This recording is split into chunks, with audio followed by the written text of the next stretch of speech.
Good morning, everyone. Welcome to today's hearing. We're going to continue in a moment, I think, with Mr. O'Byrne.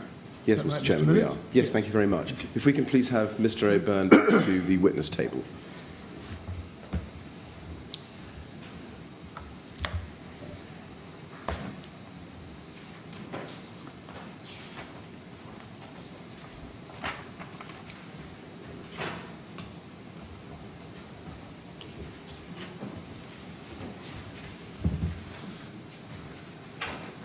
Good morning, Mr. O'Byrne. Good morning, sir. Morning, Mr. O'Byrne. Good morning. Morning. We're going to continue your evidence this morning. Just to recap with where we were last night when we stopped.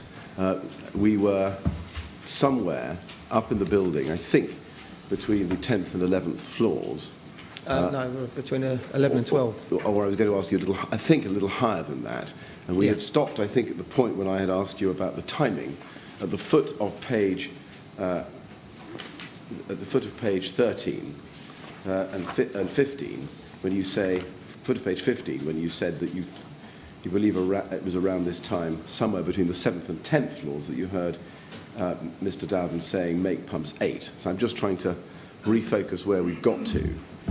If you go then to your statement at page 60 at the top, you say at this point a few people were coming down the stairs, but it was still very quiet.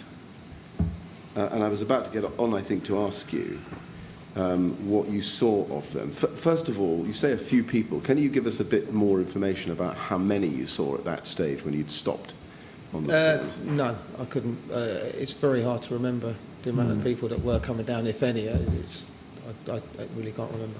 And do you remember anything about the condition they were in? How easy it was for them to breathe? They weren't noticeably, at that time. I didn't notice that they were overcome with smoke or anything, or in any sort of distress.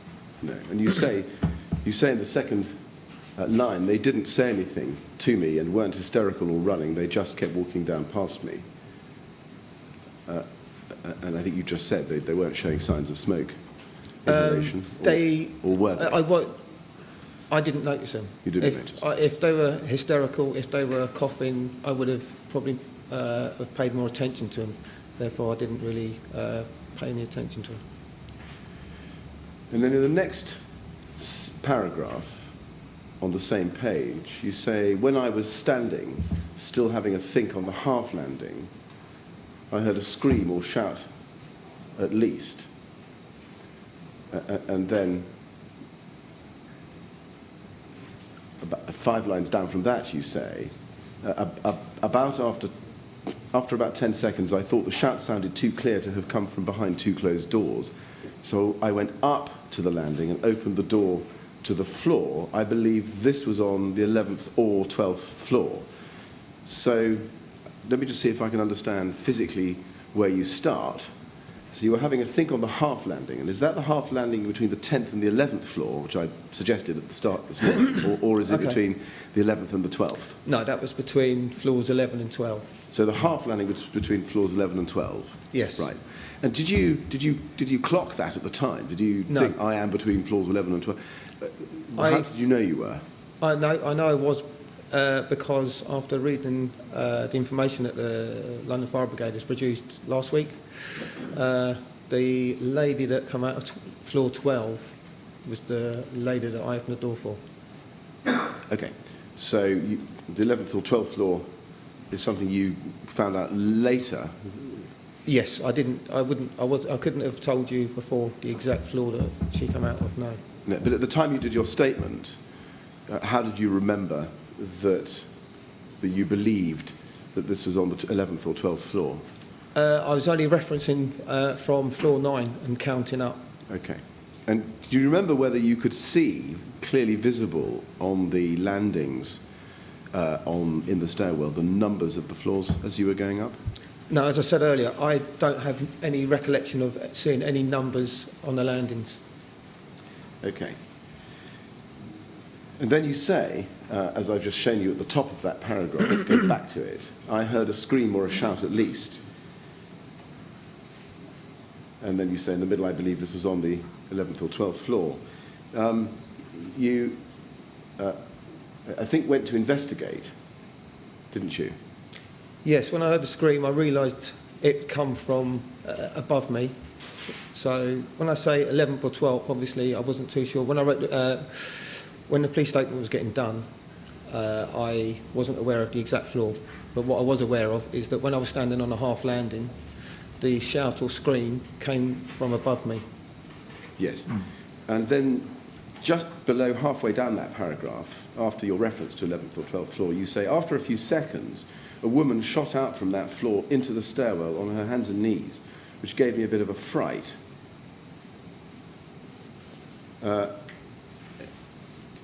And you go on to say, she came out quickly as if she knew her life was in danger. She didn't say anything to me, but appeared extremely distressed. Do you remember whether she showed any signs of smoke inhalation? Yes. What signs? Like mucus from her nose, spit.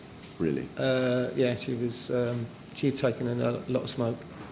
Right. And she was coming out from the 12th floor lobby into the stairwell? Yes. Okay. At that point, what did you think, having seen her come out in that condition from that lobby, what did you think was happening in the building at that level 12? As I said, just moments before that, I've just realised that the fire has been jumping from window to window, is what I presumed at the time. Right. And now I thought that the 12th floor flat above the fire floor, the flat above the fire flat was on fire. So it's now gone up, how many floors? 8 floors? I can't remember. Maybe you could refresh. How many floors has it gone up from the original, or? Well, from the 4th to the 12th is... Well, I thought that 8. floor 9 it hadn't affected, but 10, 11 and 12 it had, Yes. and 7, well, obviously affected 4, but Yes. from 5 up to 8 that it's affected. And what happened to the lady after that? Do you remember? I probably wrote in my statement that she left in quite a hurry. Right.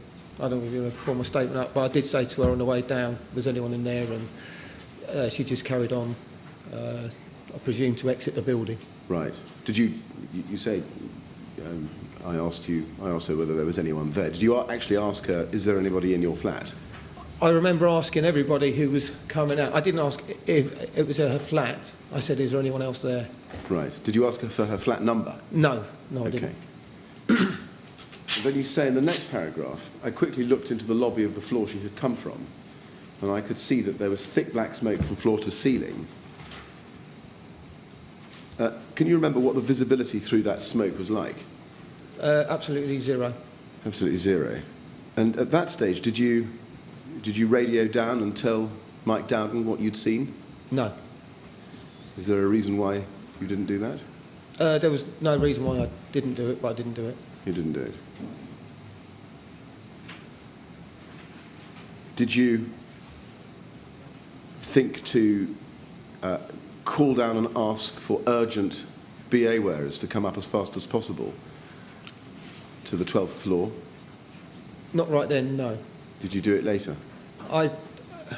From memory, I think the 2 guys come down very soon after that. After that lady come out of that door. Yeah. Well, we'll come to that in a moment.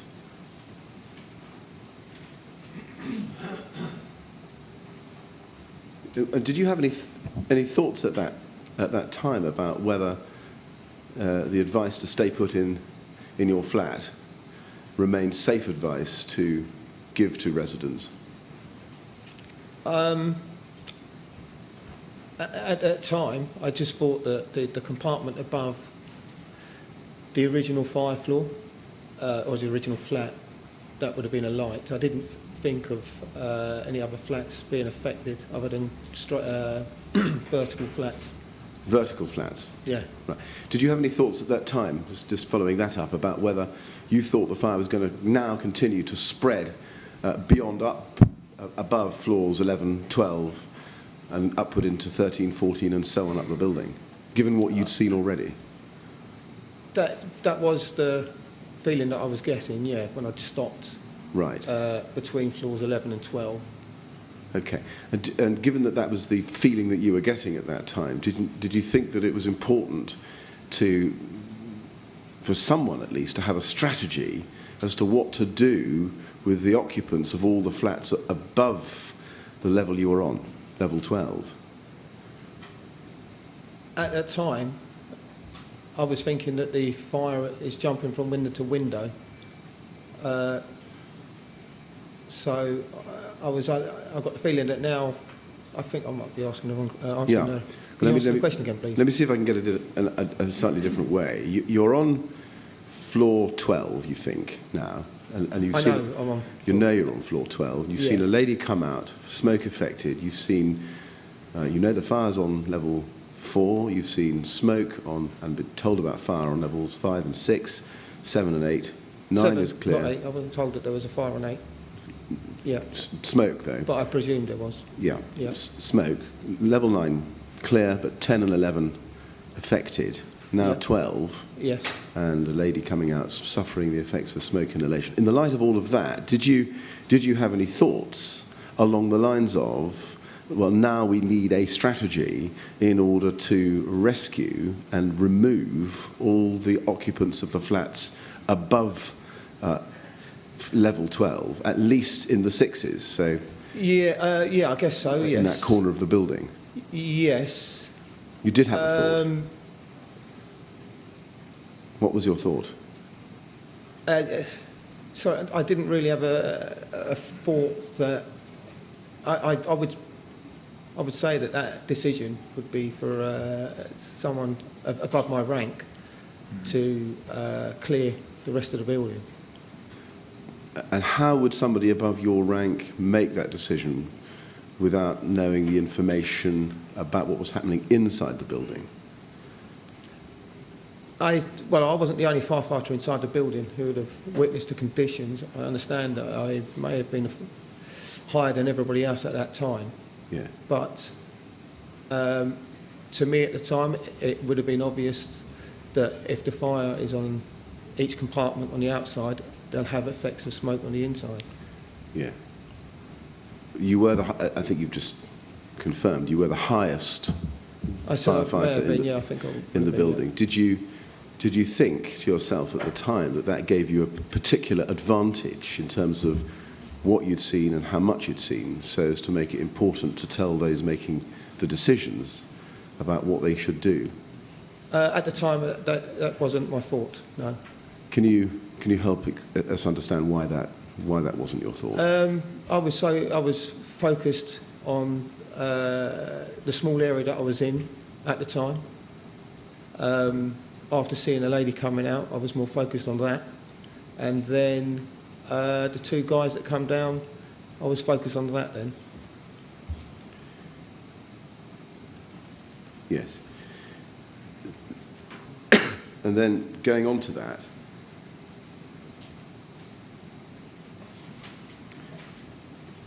you say on page 17, in the second paragraph, at this time 2 guys came down the stairs to where I was standing. And you go on to say they were both of Middle Eastern appearance. One of the guys said that his dad, who was bedbound, was on the 16th floor. I can't remember the exact floor of the stairwell I was on when I saw the 2 guys, but I think it was on the 10th/11th floor, although I may have walked a bit further down the stairs with them. Just pausing there, and doing the best you can with your recollection as you remember it now. Yes. You were on the 12th floor, you told us a minute ago, and you were pretty confident about that. Where do you think you first saw the 2 men coming down the stairs to where you were standing? I don't know. If I'm quite sure I didn't go up any further than floor 12. Right. I may have seen them on floor 12, or I may have walked down slightly, maybe 1 floor, but it wouldn't have been very far I walked down when I met them. Okay, that takes me to my next question, which is, at the point that you saw them coming, they were coming down to you, yes? Yes. At the point that you saw them, were you planning to continue your journey up the building to gather information? No.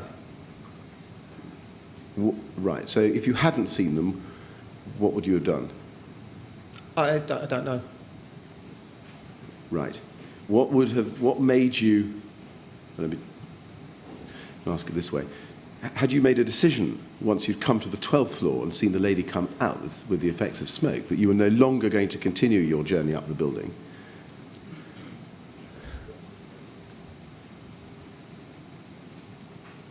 I know I didn't go up further than 12. I probably went down a floor to listen.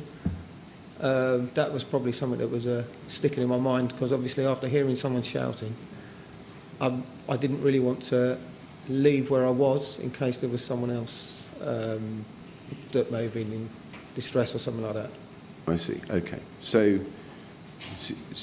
can I summarise it this way? I hope fairly that you'd gone up as far as you had gone, but had heard the shouting and had decided to go no further at that point, but to stay to see if anybody needed assistance. As I say, Yeah, that's about right. Yeah, but as I say, I may have been walking down the floor, or they may have met me there.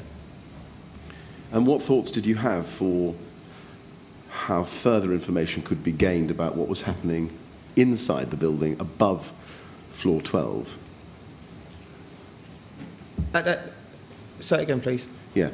Having made the decision not to go any further up into the building beyond floor 12, did you have any thoughts about how further information would be gathered about what was happening above floor 12? In my mind at the time, I thought it was quite clear that although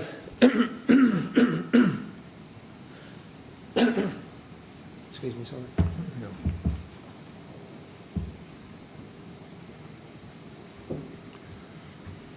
Let's go again.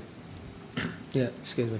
Right. Yeah, at that time, I felt that it would have been, maybe silly to say, but obvious from the outside what the conditions could have been like from the inside, because of the fire that I thought would have been visible from floor 12.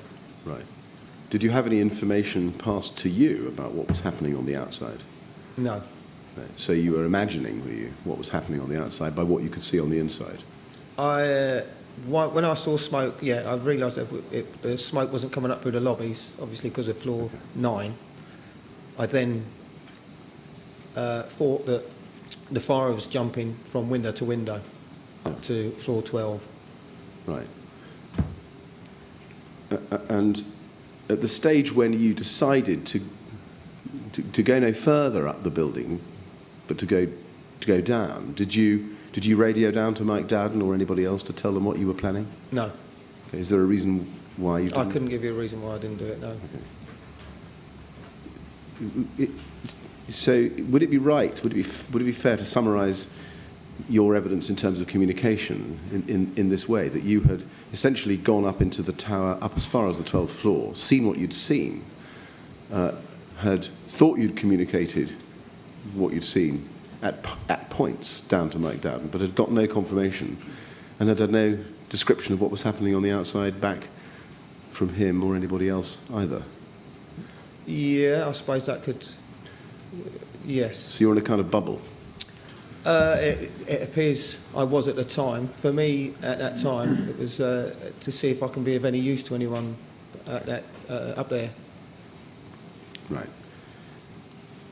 And would it be usual in your experience to have penetrated so far into a high-rise building in those conditions without being able to communicate confidently with the fireground and without receiving any messages back from the fireground outside?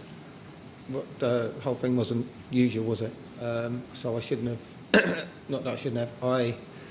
It's not normal to. No. Well, you say the whole there. thing wasn't usual. That's true. But looking back on it, but at the time. Yeah, no, that's what I meant. At the time, it wasn't. I probably shouldn't have gone up there, but I did. At the time, in terms of what was usual, can you just? We looked at this yesterday. Tell us at what point during your ascent up the tower did you start to think this is not usual? Which floor, roughly? Well, Obviously it became increasingly, I became increasingly aware Yeah. as I was ascending the building. And as I said yesterday, it was, I think, the moment when the penny drop was between floors 11 and 12. Yeah. So, yeah, you did say that yesterday afternoon. So at that point, you meet these two men coming down the stairs, and then you say 4 lines down from the start of the second paragraph on page 17, I radioed down using my handheld radio and requested a BA crew to go to the 16th floor to rescue a male there who was bedbound. I'm sure I transmitted this message several times over the radio. I don't remember if there was an answer, but someone obviously heard me, as a crew of 2 firefighters in BA came up within 2 minutes of me sending this message. And I'll just read to the end. I still had the 2 Middle Eastern guys there with me when a BA crew arrived. The 2 guys didn't seem to know each other, but I think the other guy just stayed because I was there. Now, just starting with your radioing down, who did you radio down to, do you think? I didn't start a message off with a name. I just put a message out there to hope that someone would hear, obviously. Okay, on channel 1, One. is that right? Yes. And did you get a confirmation back that your message had been received and understood? I'm pretty sure I didn't get a message back. Did that concern you? I kept saying it, and I think I stopped saying it when I saw globs of firefighters further floors down, coming up there, holding a handrail coming up. Yes, and we go on to look at that in the next paragraph. So you say, I'm sure I transmitted this message several times over the radio. And the several times over the radio, is that because you weren't getting a confirmation back first time? At that time, I thought that information that I had, that there was someone's life in danger immediately, I had to keep repeating myself, yeah. Right. You had to keep repeating yourself. And did you learn anything from the fact that you had to keep repeating yourself about whether or not the earlier messages you'd sent to Mike Dowden had successfully got through or not? No, I didn't. No, when I've radioed down the previous floors, this is a message for everybody. I don't expect a reply, and as I said, if there was a fire on the 5th, 6th, and 7th floor, it would be visible from outside.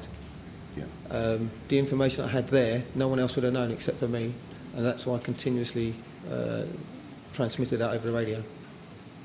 Yes. Do you remember telling anybody over the radio, in your message over the radio, that there was a male on the 16th floor who was bedbound? Did you explain that?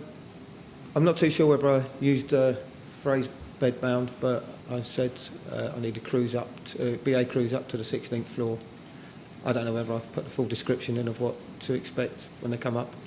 Do you remember, and if you don't, you don't, but did you remember giving the impression or picture that there was somebody in a flat on the 16th floor who couldn't self-evacuate? I can't remember that right now whether I said that. And then in the next paragraph, well, let me just stick with this one. Just a line above the end, you say, I still had the 2 Middle Eastern guys there with me when a BA crew arrived. Where were you standing when the BA crew arrived? Do you remember? If I remember rightly, I believe I was standing with the 2 guys at the time when they came up. Yes. Whereabouts in the staircase? That may have been around, I think it could have been actually floor 9. Right, around floor 9, you think? I know I opened the door to floor 9 to check what floor that we were on, which it probably says it later on in my statement, but I can't, whether I met the guys and we walked down a floor or not, I can't remember. Okay, well let's look at the next paragraph of your statement, which I think gives us a little bit more information. You say, you explain how the BA crew came up, Jamal and Dick, which is I think Jamal Stern and Richard Hipple, and you say in the 4th line they didn't have anything to put the fire out, they just had their BA sets on. So is that right? They didn't have water with them? No hose? You mean, yeah, they didn't, so certainly didn't have water with them, no, but they didn't have hose or anything to put the fire out with. No, they didn't have. Did that any. surprise you? No, Why didn't it surprise you? because they've come up to rescue someone and they obviously didn't have any hose with them. Given the conditions in all but the lobbies on floor 9 that you'd seen of smoke, and given the messages that you'd thought you'd sent earlier, did it not surprise you that the first 2 BA wearers that come up and you encounter had come up without water? No, it didn't. It didn't. And you say, I said to them, up to the 16th floor, there's a guy who's bedbound, just on that. Do you remember that those were the words you used? I believe it would have been yes. Right. And they then asked you, what floor is this? And then you explained that you went down and opened the lobby door on the floor below. That floor was clear of smoke, and therefore I knew that this was the 9th floor. I then went up onto the half landing where they were standing and said, this is the 9th, you're about to go onto the 10th. So you'd come down from the 12th and encountered them around about between the 9th and the 10th, it looks like. I may have even met them on the 12th and walked down a couple of flights with them. I can't remember. Okay.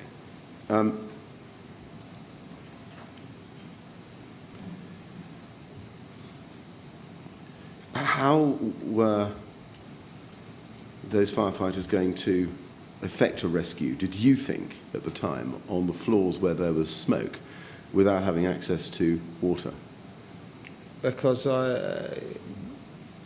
they'll go in and rescue someone. I don't understand the question. Well, when they made an entry into a lobby on the floor where you'd seen smoke but didn't have water, how would those firefighters know that it was safe to do so? They wouldn't have known it was safe to do so. They would have gone in to see if it was too hot or... I see.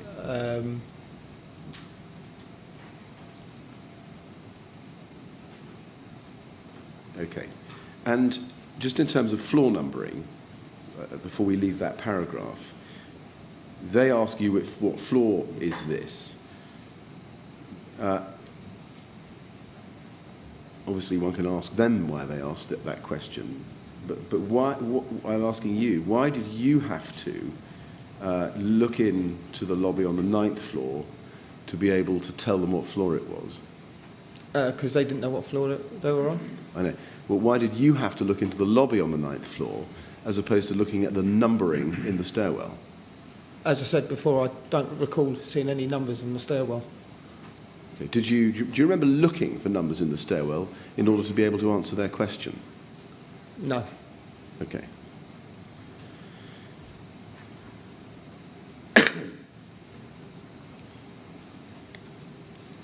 And then at the bottom of the page, you say, Stern and Hipple came back within 5 minutes and spoke to me in the half landing where I was still standing.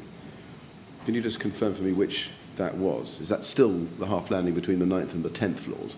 That's right, yes. Okay. What were the air conditions like at that point? Do you remember? Yeah, I thought they were clear. You thought they were clear? Okay. Yes. And they then say, they said that they were low on air, so they had to go back down.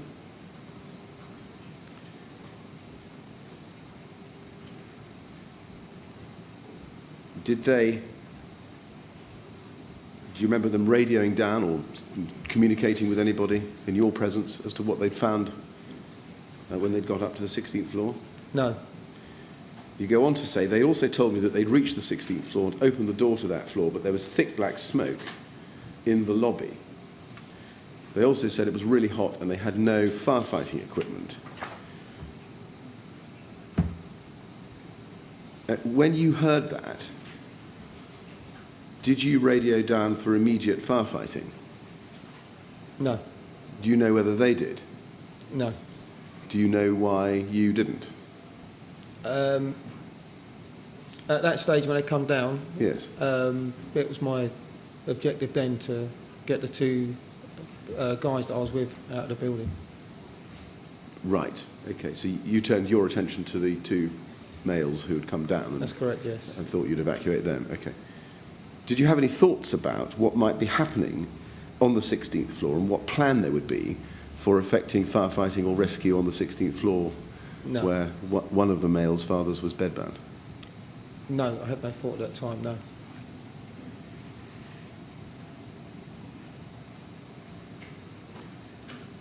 And you then go on to say,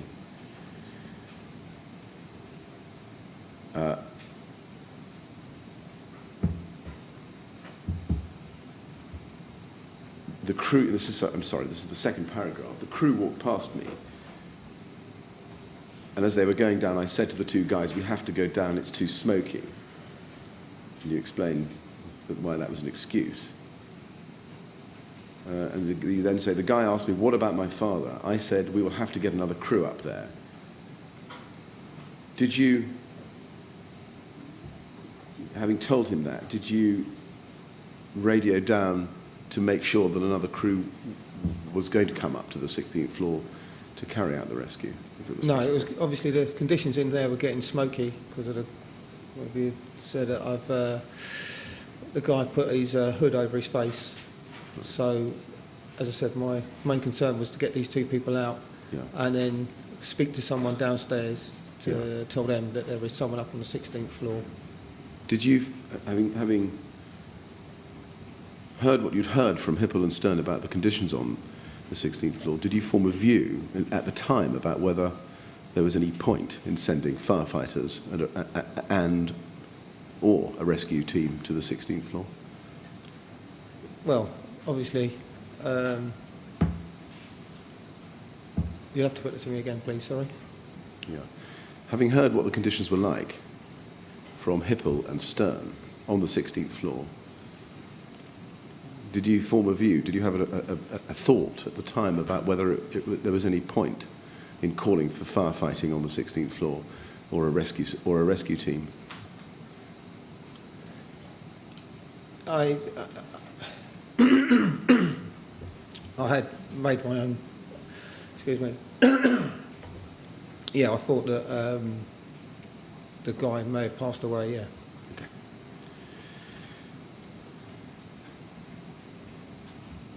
Would that be the first time during your trip up the tower that you'd had a thought about an actual fatality? Yes. Was that a significant moment to you?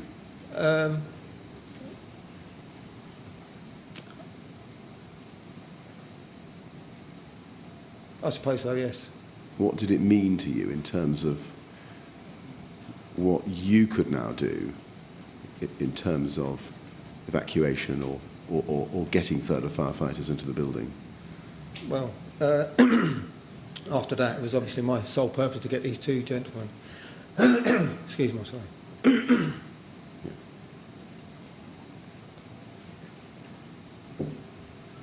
To get these two guys out of the building and inform someone else in person and then try and get as many BA crews in there, into the tower as possible. I'm sorry to keep pressing this point about communication. Did you think it was important to communicate with somebody either at the bridgehead or outside the tower that you thought that things had become so serious higher up in the tower, 16th floor, that you thought there might now be a fatality there? No, not via the radio, no. I was, as I said, I had two guys in front of me that I want to get them out of the building. Right.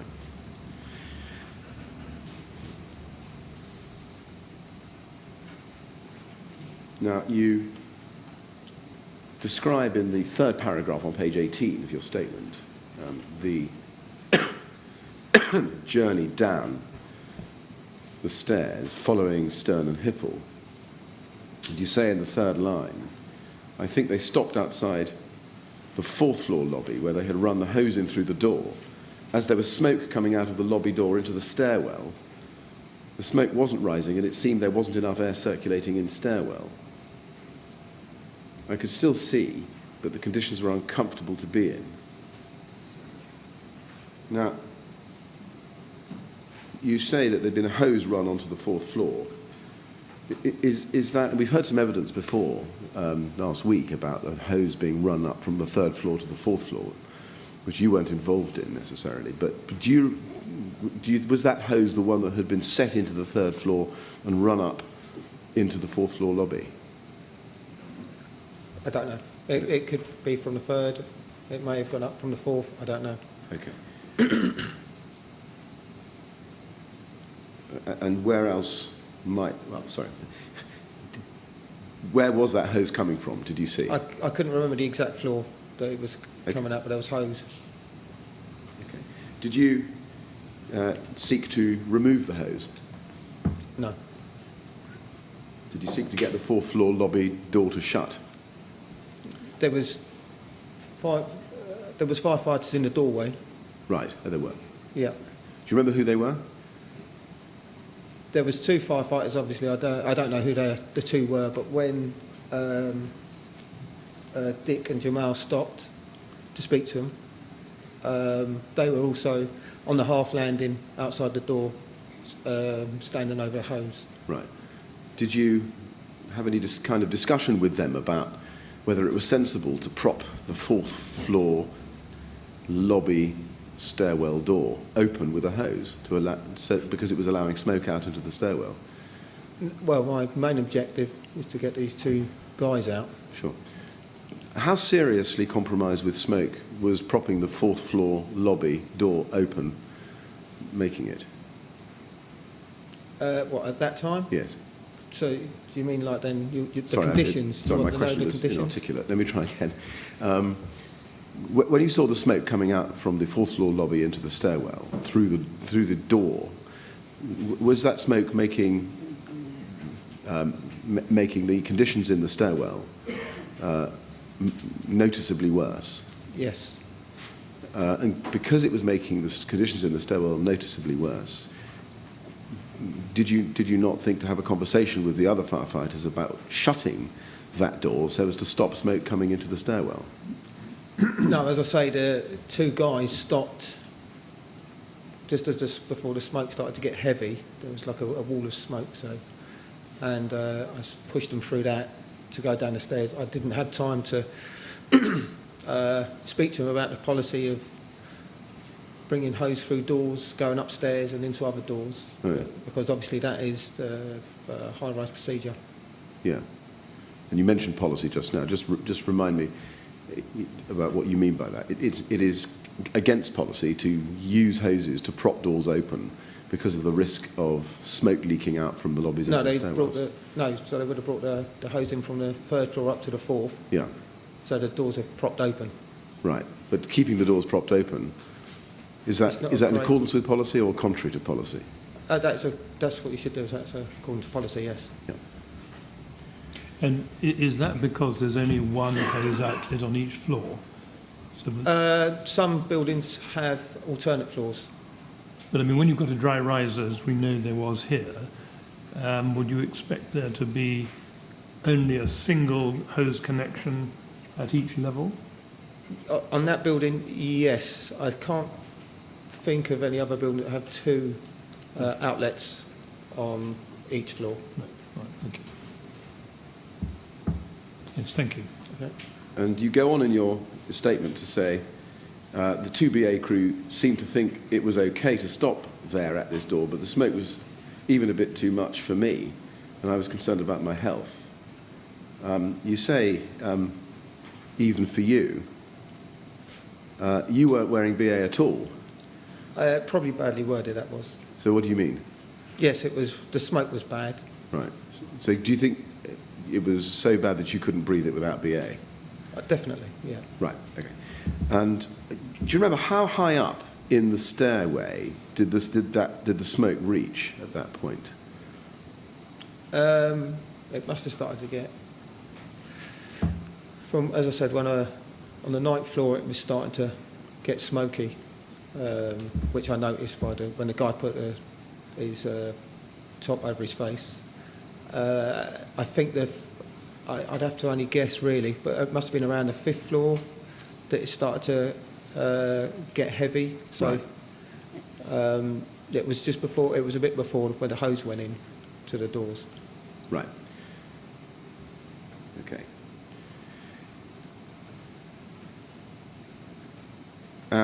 And then you go on to describe how you got out of the tower, and that's in the last paragraph on page 18. And you say there, once I got outside, I saw station manager Brett Loft. He's quite a big guy, which is probably why I noticed him. Station manager Loft was standing where our fire engine was parked, talking to someone else in a white helmet. They were the only people I could see in white helmets, and I didn't realise that it was such a dynamic incident at the time, and therefore I assumed he was in charge. Now, we have him, just to get this in time, we have him booking status 3, so arriving at the incident, at 01:32:08. That's according to the short incident log. And we also have a Mr. Samuel Daniels exiting the tower at 01:38:40 and Mr. Hamid Wabi at 01:38:49, according to the CCTV cameras. So that's giving a time. Okay, can you repeat those times again? For this, yes. So Brett Loft booked status 3 at 01:32:08, and we have Mr. Daniels and Mr. Wabi exiting the tower at 01:38:40 and 01:38:49, and those, we think, are the two individuals who came down. If it was them that you were talking to and following down the tower, does that help you in pin down the time that you exited the tower? No. Okay. Now, on page 19, you describe the conversation, and this is in the first paragraph on that page, third line. You describe the conversation you had with Mr. Loft. You say, so I was telling SM Loft about one person on the 16th floor, but he probably had bigger problems to worry about. However, at that time, I thought if I give him that information, then I don't have to worry about it anymore, and I can find something else to do. I said to him, there's a guy on the 16th floor, he's bedbound, the crew can't get to him because it's too hot and too smoky up there. I didn't wait for a response as I'd given him the information, and there were other things I needed to do. Things such as this, which are quite serious, go past my rank and are not a problem that a firefighter would deal with. First of all, do you remember using those words to him, do you think? Yes. Did you think at the time that he had sufficiently registered those words? I don't know. Okay. Do you happen to know what Station Manager Loft then did about what you told him? No, I don't.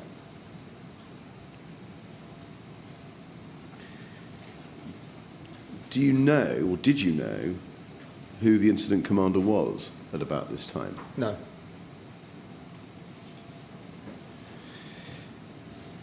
You then go on in your statement in the next paragraph to say, after speaking to Brett, I went straight back into the building and went straight up to the bridgehead on the second floor to get stuck in and see how I could help.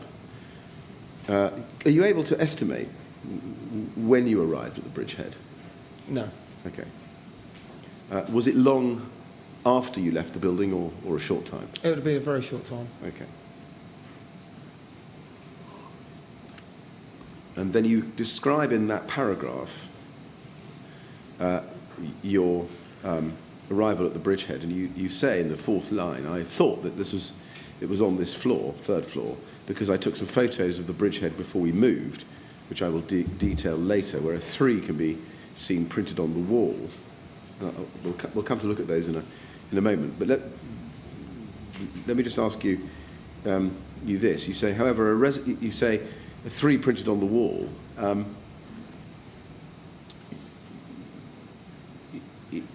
Was that the place where there at the time were China-graphed details being placed on the wall by firefighters or by bridgehead crew? Sorry. Yeah. Do you remember when you saw the 3 being printed on the wall? Do you remember whether people were using China-graph pencils to put details of flats and floors on the wall? Yes. The 3 that I was looking at was a 3 that was stenciled on, and apparently it was the old numbering system. So if I can ask you then, perhaps we'll do this now, if I can ask you to look at your exhibits and go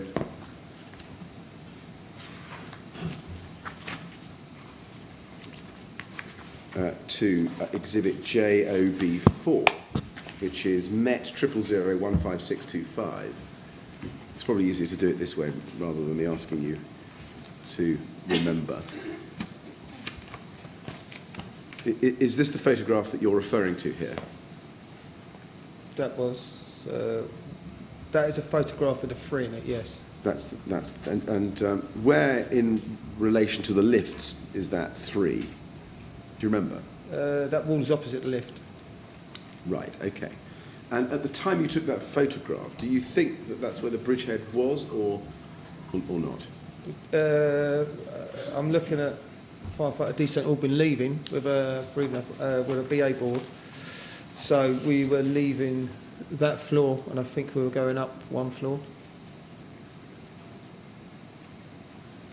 Okay, and these photos, you say later on page 24, just so we've got a reference to it, last paragraph on 24, there's no need to go to it because we'll come to it in a moment, but that's where you say that you took those photographs at 3:08 hours on the 14th of June. Just, can you confirm that? Yes. Right. What did you take those photographs with? A phone. I had my personal phone. Right. Now, we'll come back to those in a moment because I want to ask you one or two detailed questions about it. But just to continue with your sort of story, if you go to page 20,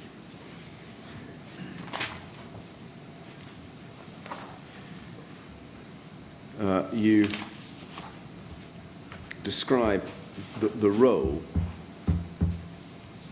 that you had taken on.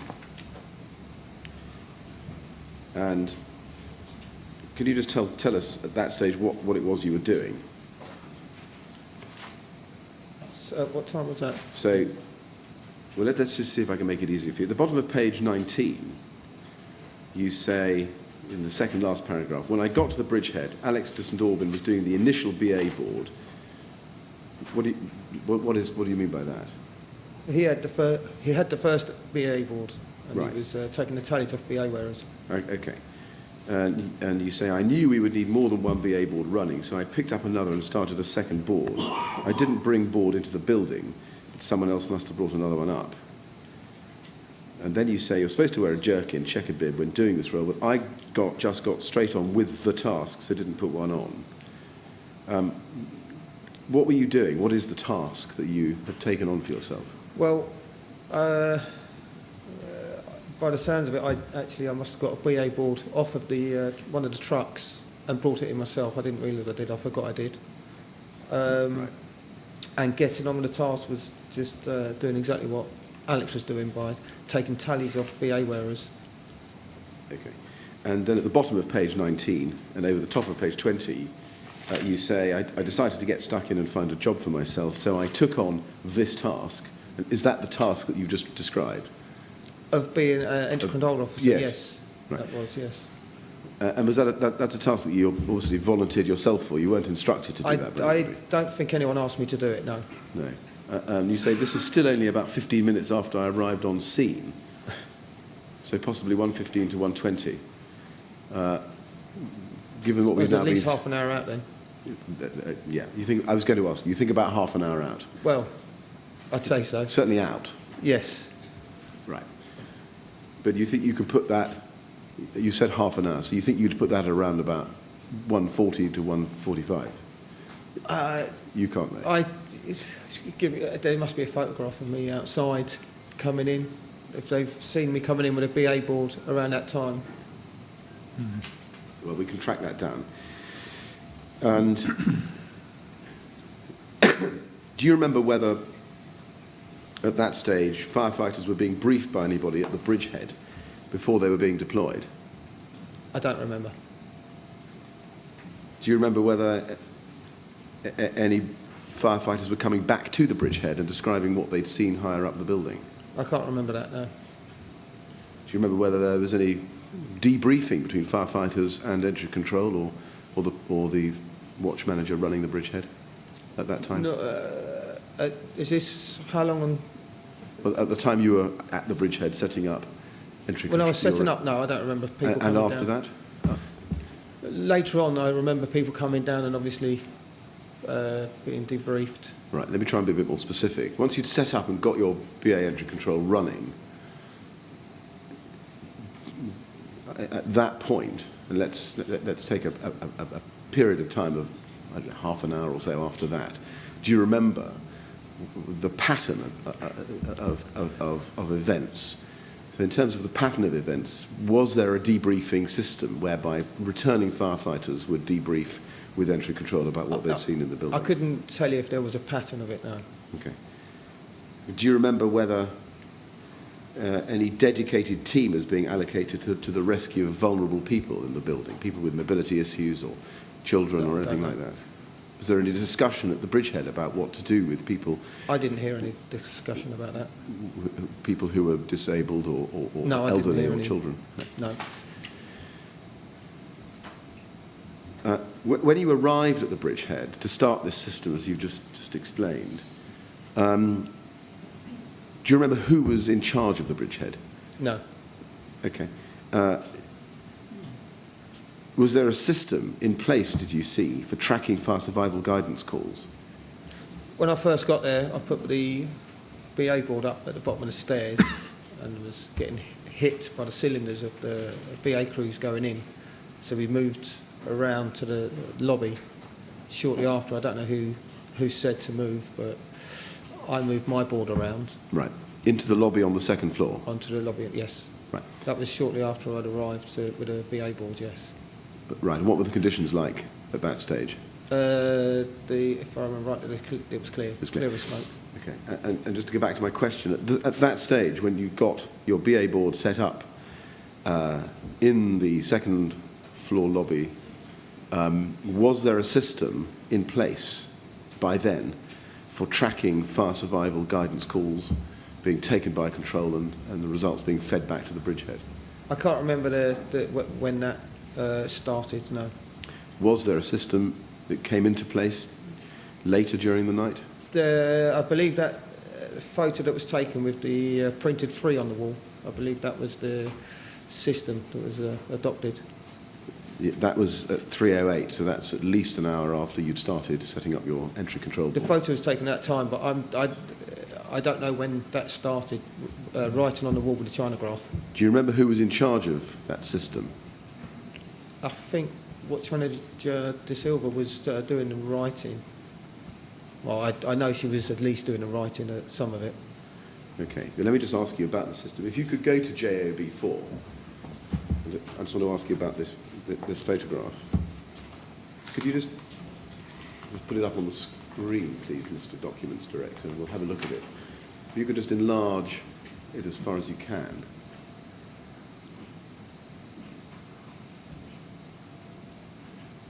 First of all, we know, as you've told us, that this was taken at 3:08 in the night. When did this writing start to go onto this wall here? I don't know.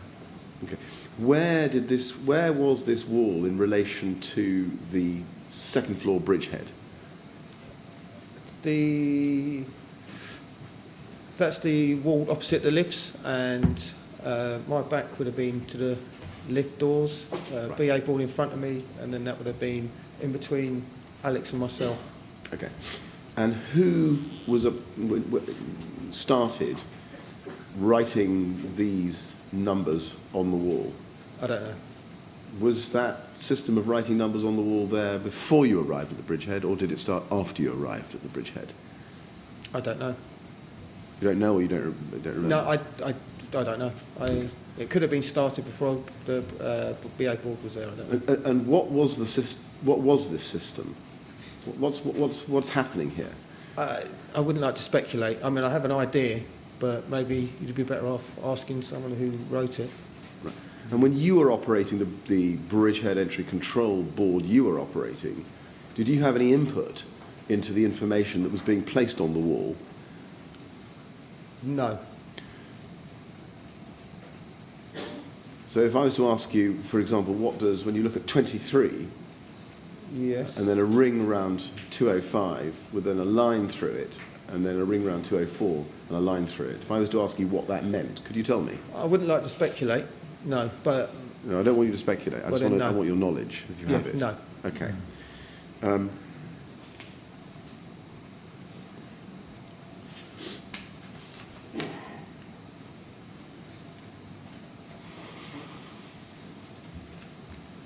Let me see if I can ask you just one or two other questions before we look in more detail at these photographs. Do you remember from your time at the bridgehead whether firefighters were encountering difficulties in locating residents to rescue? I think so. You think so? Could you be a bit more specific? Could you ask that question again? Maybe Yeah. During your time at the bridgehead, do you remember whether firefighters were encountering difficulties locating residents to rescue them? You mean like because of the smoke, finding doors? Well, you tell me. Well- Let me see if I can get it a different way. When you were at the bridgehead, do you remember firefighters coming back down to you saying, we can't find someone in a particular flat on a particular floor? No, I don't remember hearing that. Okay. Did you have a system of, when you dispatched firefighters to a particular flat or a particular floor, checking off with them whether they'd been successful in their missions? That didn't go through me when they come back, no. Did it go through anybody? I would say so, yes. Who? I wouldn't like to say. Maybe Watch Manager De Silva, but as I say, you'd have to ask the... Okay. Can I just ask you then to look at... Well, perhaps you can try and interpret this for me. In the next photograph is JOB 5, which is MET 000015629. On this one, we see, and I think it's just a bit clearer. On the left side, you say 12th floor, right hand or RH wall, third flat, 4 persons. Do you know who wrote that there? No, I don't. Do you know where this information, 12th floor, RH wall, third flat, 4 persons, would have come from? No. What about the other information that we see there, which we looked at on one of the other on the earlier photograph, with 23, 205, 204? Do you know where that information would have come from? No. Right.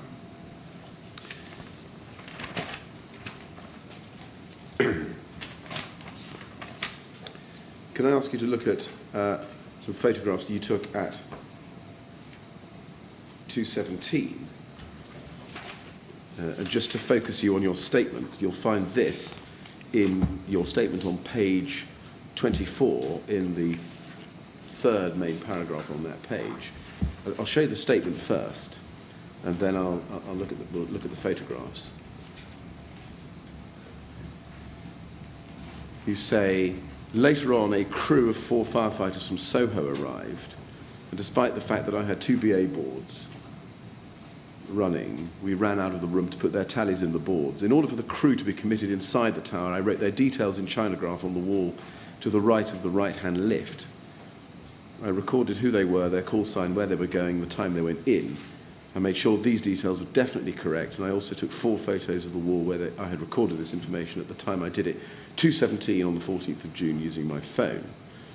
And there are 4 of these, you say, and you exhibit them at JAB 8 to 11. So I just want to look at the photographs and see if I can, we together can get more information out of them. So JOB 8, first of all, and this is MET 000013074.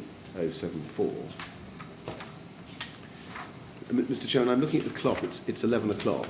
We've been going an hour. Yes. I think I might be able to complete this line of questions within 15 minutes.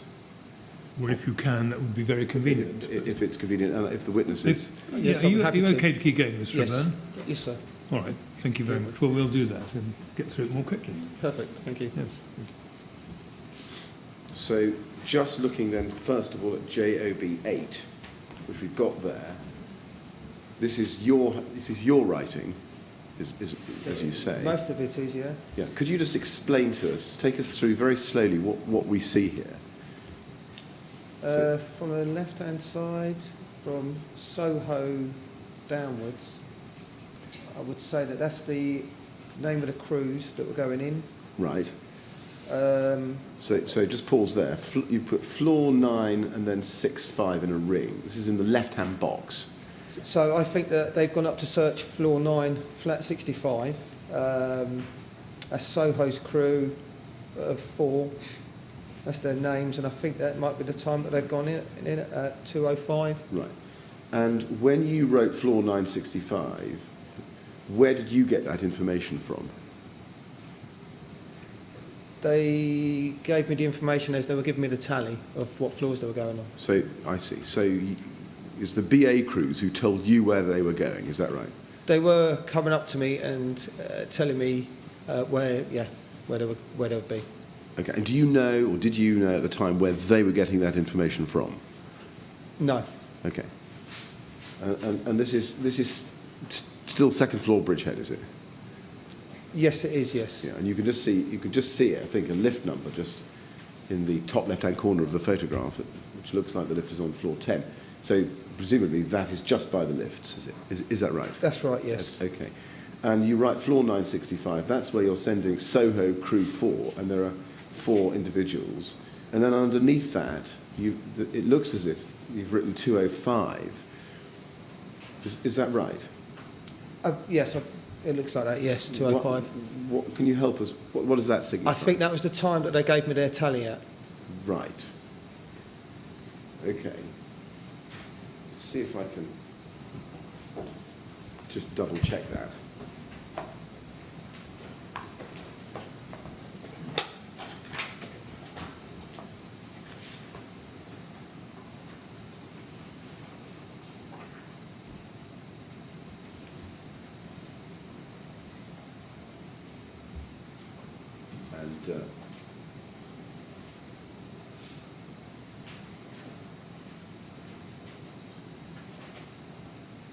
And we can chase that up in the telemetry data to some extent. You think that was the time? It won't be on the telemetry data because there wasn't enough room in the BA boards. Yes, I see. But do you think you might have got some of them? Well, let's see what we can do. If you go to the telemetry data, which is tab 1 of the bundle, we can just flip across to that and see if we can nail this down.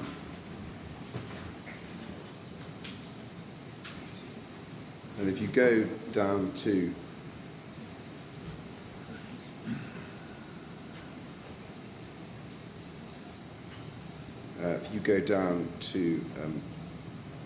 BA timeline 3,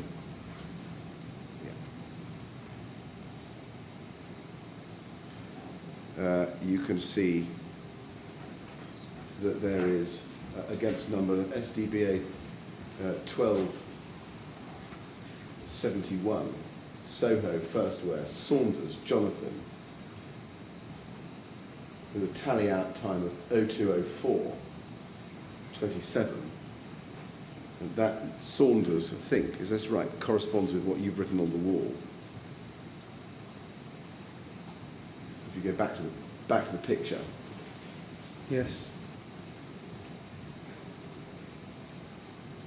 There's Saunders, and there's no need to go back to the telemetry data. But we also have Nelson, who happens to be from West Hampstead, tallying out at 2:04. Yes.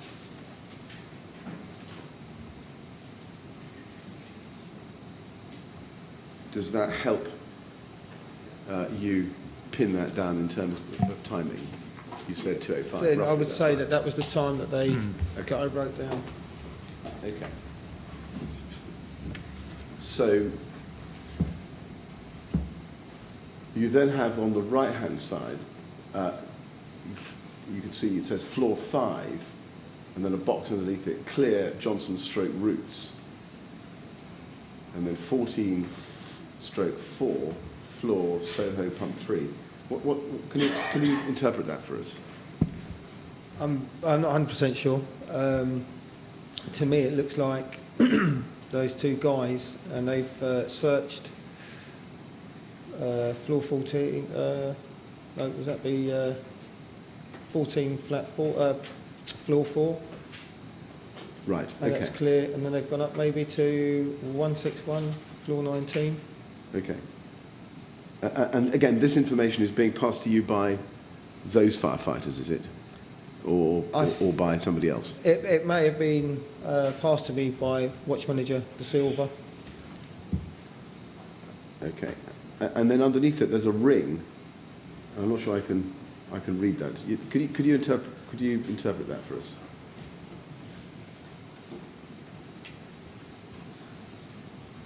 The writing, the names look like my writing, I think,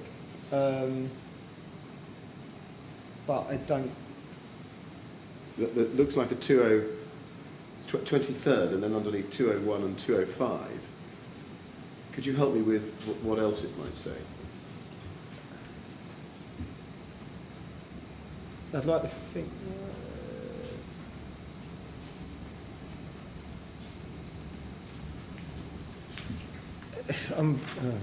This isn't the place to speculate, I'm sure, but to me it looks like three names of BA wearers going up to the 23rd floor to search flats, maybe 201 and 205.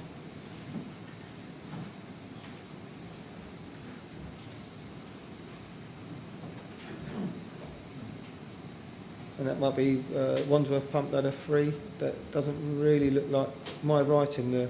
Right.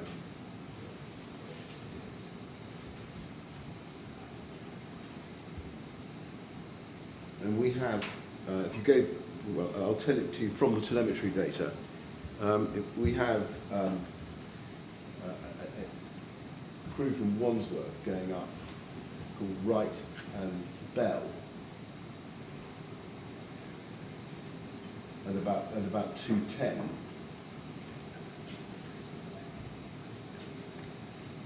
And a firefighter called Al Asad from Wandsworth as well. Does that help? Yeah, so, excuse me, what was the, where was the station from the Wright and Bell? Where were Yes, they from? right. We have three firefighters tallying out at about that time.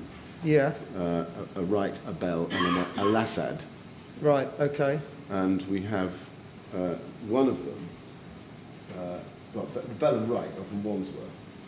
Al Asad is also from Wandsworth. In fact, they're all three of them from Wandsworth. Oh, right, okay. So that would be, their call sign was Pump Ladder 3.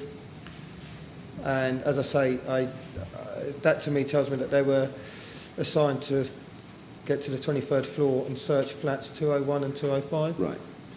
And did you... Okay, so that is...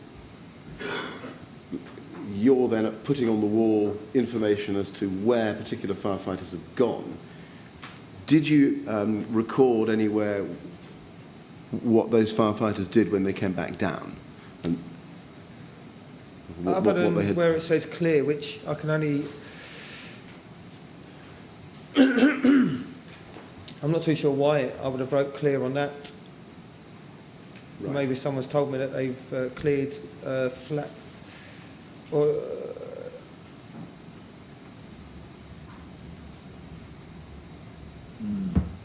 yeah, I can't remember writing it. This would have obviously been on the wall opposite as well, I would have thought. And do you remember whether there was a system, and I've asked you this before in relation to an earlier photograph, but just looking, for example, at the system you've got here, of writing the names and floors and flats of firefighters who had been sent up into the building, down on the wall. Was there a system for collecting from those firefighters and recording how successful their mission was? That would have been on the wall opposite. On the wall opposite? Yes. Okay. So let's go back to that, if we can. Go back to JOB 4. It's probably the best one to look at. I don't mind. We can look at JOB 5 as well. They're both, I think, the same for this purpose. So here, are you saying that, although this photograph was taken at a later time, this set of information represented the results of the deployments of BA bearers into the tower?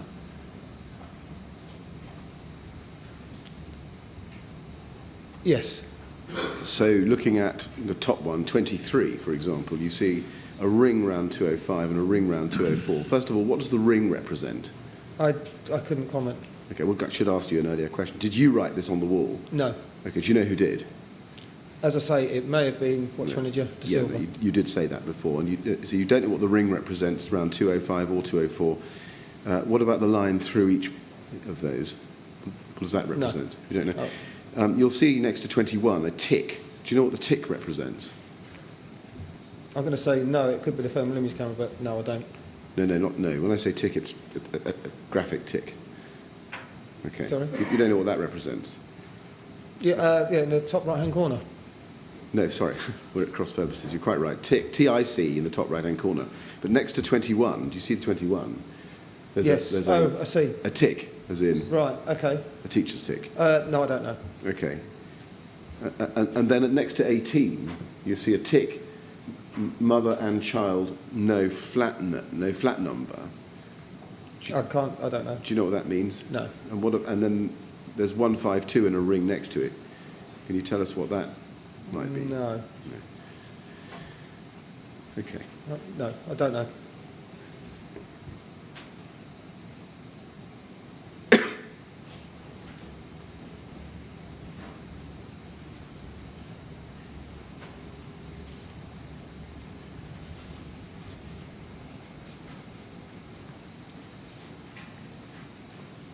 Okay, thank you. Can I just ask you you can put those photographs away, I think. Can I ask you to look at page 23 of your statement?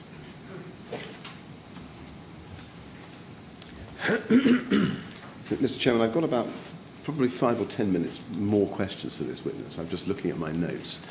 Well, if he's content, if you're content to carry on, I'm very happy to I'd stay. have thought the sensible I think thing it's is, sensible to finish it off and then have a break. And then we'll have a break. Yes, Yes. of course. Mr. Aburn, if you go to page 23 of your statement, you can see at the top of the page, you say, I believe it was also around this time when firefighter Hill went missing, a red light began flashing on my board, which meant that his automatic distress signal unit, ADZU, was going off on his BA set. All I knew was that he was assigned to go to the 22nd floor, and you go on to explain what happened. When you say all I knew was that he was assigned to go to the 22nd floor, how did you know that? That was some of the information I managed to retrieve from him before he went with another crew member up to the 22nd floor. Right. You say it was the information you got from him. Did you keep that in your head, or did you No. record that anywhere? No, I recorded it on the BA board. Right. And when you did your statement, did you have that BA board information in front of you? The BA board information continuously gets wiped off when Yeah. more members come up. So when you did your statement, how did you know that he, as you say in your statement, had been assigned to go to the 22nd floor? Because I had it written down on the board, and then we realised he was his ADSU was going off. You say, but you had it written down on a board, but is that something that you had in your... Oh, sorry, I remembered after, yes. You remembered after?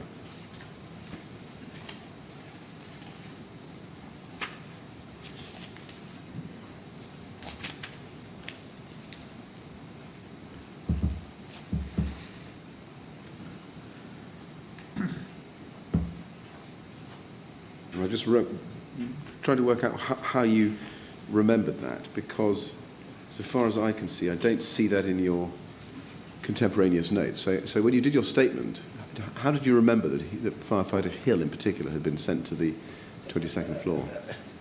I'm telling you now, and I don't exactly know what floor it was. At the time I wrote that, I was quite sure it was, but it was written down on the BA board in Chinograph, and obviously once he was found, then it was wiped off. Right. I think Mr. Hill's recollection is that he had been sent to the 12th floor. Okay. We'll obviously may need to explore that with him. Can you comment on that? Whether, in fact, it might have been the 12th floor and not the 22nd floor? Possibly, but it was I was writing a limited amount of information down on the board. I was trying to write exactly what I heard, as opposed to guessing what they've said. So I was quite sure he would have said 22nd floor, but yeah. See, we don't, I don't think, have any contemporaneous documentation or photographs which show Firefighter Hill being dispatched to the 22nd floor, and I just wondered how it was that you could remember that so clearly. Well, when I was quite sure at the time, but I'm sure that the other officers would know the floor. Right.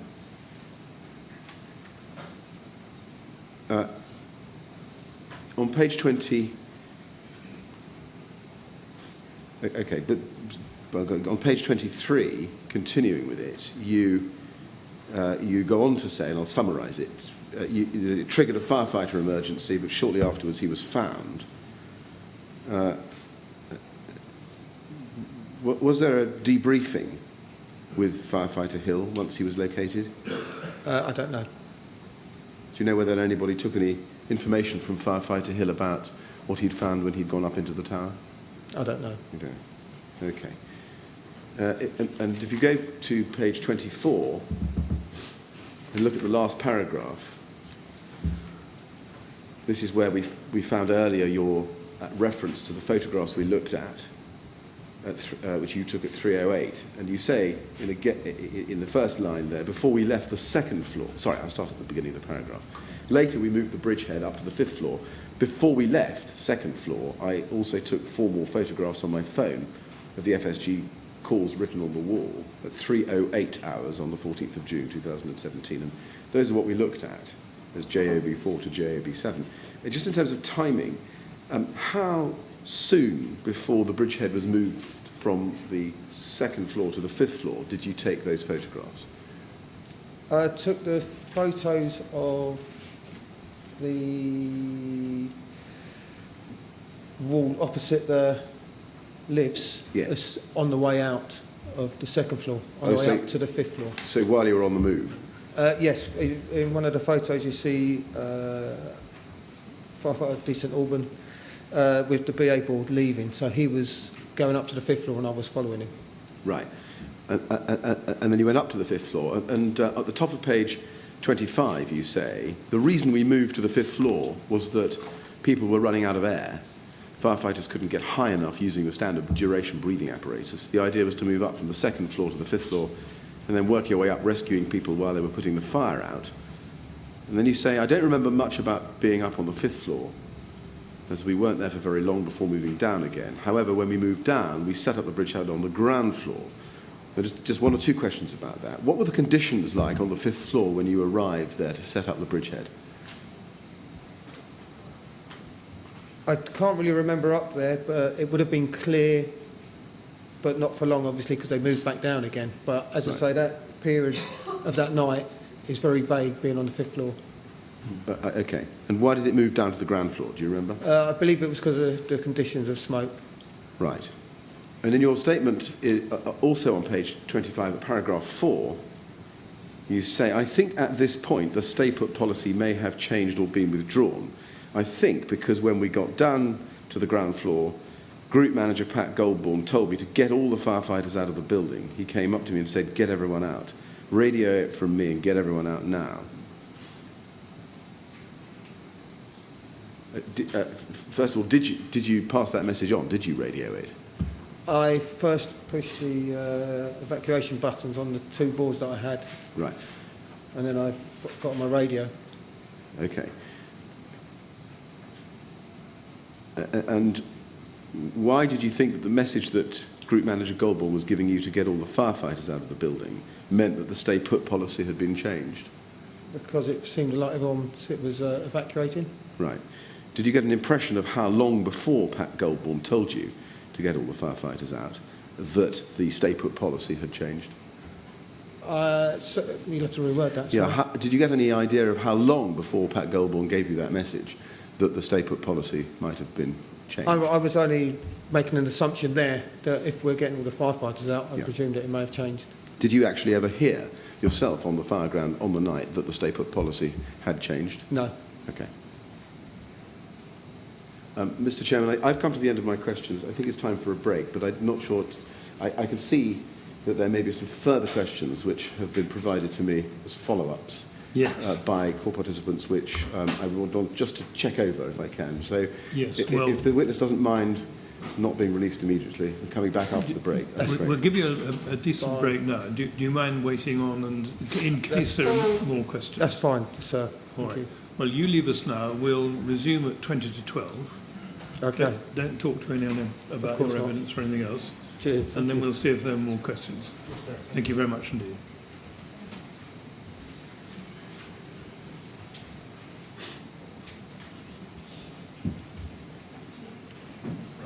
He's told us that.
Yes, Mr. Millett. Mr. Chairman, as a result of the break, or break for some, I have received a number of questions which I've examined, and we feel we do need to ask this witness. It won't take too long, No.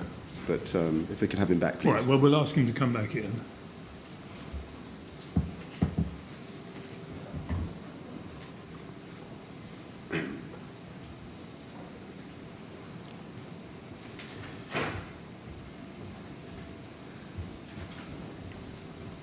Thank you. Mr. Byrne, I'm afraid there are a few questions that need to be asked, so, Okay. but not, I hope, too many. Okay. I hope not to detain you too much longer. That's not a Can I problem. start with the subject of floor numbers and changes in floor numbers? Grenfell Tower had been on your patch for many years.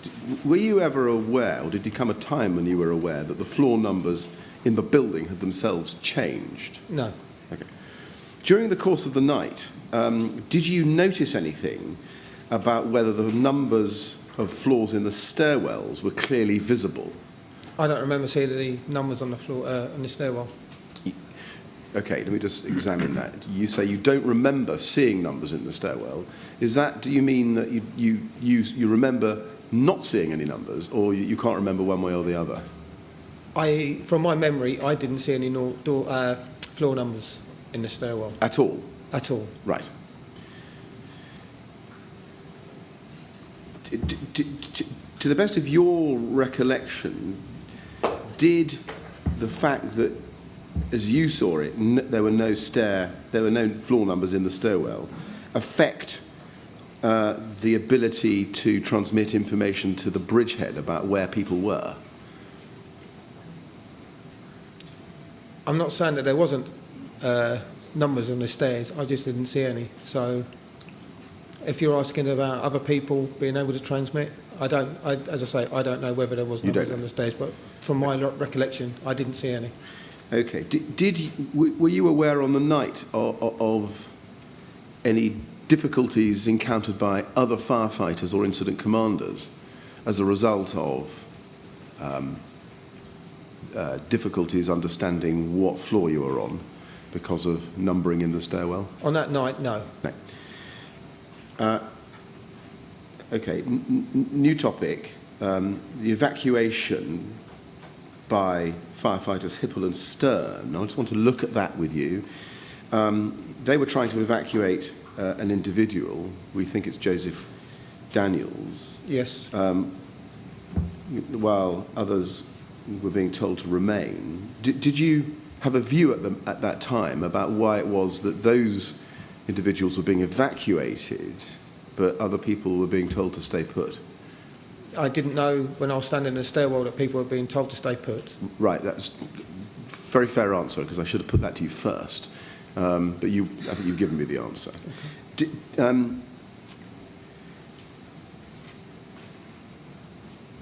Do you remember whether you told anybody at the bridgehead when you came down that firefighters were evacuating residents? I don't think I spoke to anyone at the bridgehead. I went straight out to speak to an officer outside. Okay. Do you recall speaking to one of the two individuals who was coming down with you out of the tower from higher up? Do you remember speaking to them about which floor his father was on? Sorry, did I? Do you remember having a conversation? Yes. Do you remember having a conversation with one of those individuals? Who said that his father was on the 16th floor? Yes. Yes, he told me his father was on the 16th floor. Do you, just building on that, do you remember whether or not he told you which flat number he was in? If it was in my notes after, I can't remember.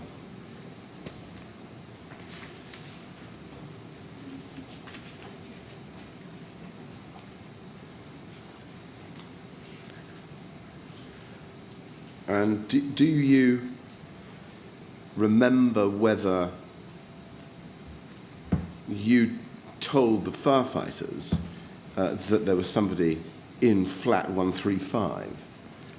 On that night, no, I can't remember whether I told the firefighters what flat he was in. Does the number flat 135 ring a bell with you at all? Recently it does, yes. At the time, as I say, I can't remember. When you say recently it does, just explain As in what the you mean. last 2 weeks, that flat number. Right. Okay, but do you have any independent recollection standing there today of on the night being told about somebody needing rescuing from flat 135? As I say, I'm not too sure whether the guy gave me that information of the particular flat. Okay. Do you have any recollection about whether or not you passed information, or whether any information was passed by radio, by either you or other firefighters about somebody needing rescuing in flat 135? I wasn't aware of that via radio. And what about in person? Do you remember whether or not? As I say, I'm not too sure whether I had the information of flat 135, so I'm not too sure whether I gave that information over.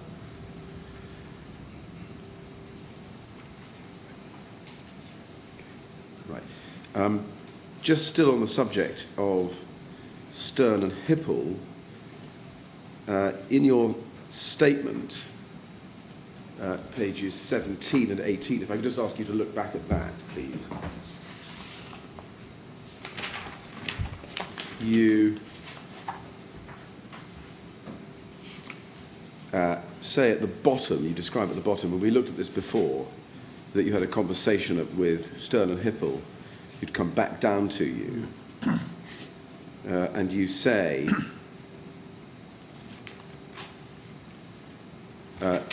they came back within 5 minutes. Were you waiting all that time? I say all that time. Were you waiting for 5 minutes on the landing while they went up and came back down? Obviously, I've proved that my guesstimation in time hasn't been very exact, but I moved away from the two guys and went up to the half landing, waiting for them, but I moved away from them so I could listen to see if I could A, hear them down, or B, hear anything else. Right. And the two residents, you say you moved away from the two guys. Where did they stay or stand? I believe they were standing on the night floor landing. Right. I didn't ask them to leave because I was hoping that the BA crews were going to come down with someone and we could all help to bring somebody out. Yeah. And finally, can I just ask you to look at JOB 8, which is MET 00013074, which is one of the 4 photographs you took at 0217. And can we just look at something I should have asked you about and didn't? Below the box, first of all, in the box on the right, where you see clear Johnson roots, there's a second half of the box. If we just examine that closely, it says 161/19 floor, and then above it there's an arrow, and then there's something which looks like it's been scribbled out. Can you just interpret that for us? I could tell you what I think it means. I don't 100% know, but I would say that it looked like Lambeth's crew was going to go in there to check 161 floor 19. Right. And I think they've obviously not done it, or whatever's happened, and I've got the arrow down. It looks like Soho's crew are going up to 161, flat 161, floor 19. I see. And so we've got an arrow going into what you think is Lambeth, and an arrow coming down from Soho pump 3. To me, if I was, I wouldn't say it's a guess, but I would say that the two BA crew have searched and cleared flat 14 on floor 4, and now they have been assigned to check 161 on floor 19. Right. Does the name Lamprel ring a bell with you? No. Can I just ask you about something else on that photograph of that wall? Below the box on the right, and to the right of the information in the ring, which we looked at earlier, you can see at an angle. It says 113, and then underneath it 14th floor, and then something next to the 113. Could you tell us what that is, please? I'm quite sure that that's not my writing. Oh, I see. Whose writing might that be, do you think? I don't know. You don't know his writing. Do you know what that's about? Can you help us with what that's No, I about? don't. No. Right. Mr. Egan, thank you very much. Mr. Chairman, I've got no further questions for this witness. Right. Thank Mr. you. Egan, thank you very much for your evidence. And You're thank you welcome. for coming here and assisting us with our investigations. We're very grateful to you. Cheers. Thank you. And thank you very much Thank you, indeed for me. I'm sorry that it took longer than you were probably led to Yes. believe. Yes, And not a I problem. hope it hasn't been too disagreeable, but your evidence has been very helpful. So we're very grateful to you for coming. Thank you. That's great. Cheers. Thanks very much.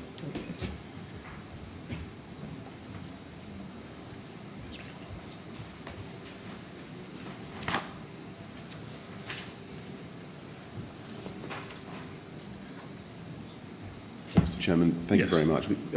If we may, I'd like to press on with our next witness, Yes, Daniel Egan, good. Thank you. if he's ready to be called.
Right, yes, thank you.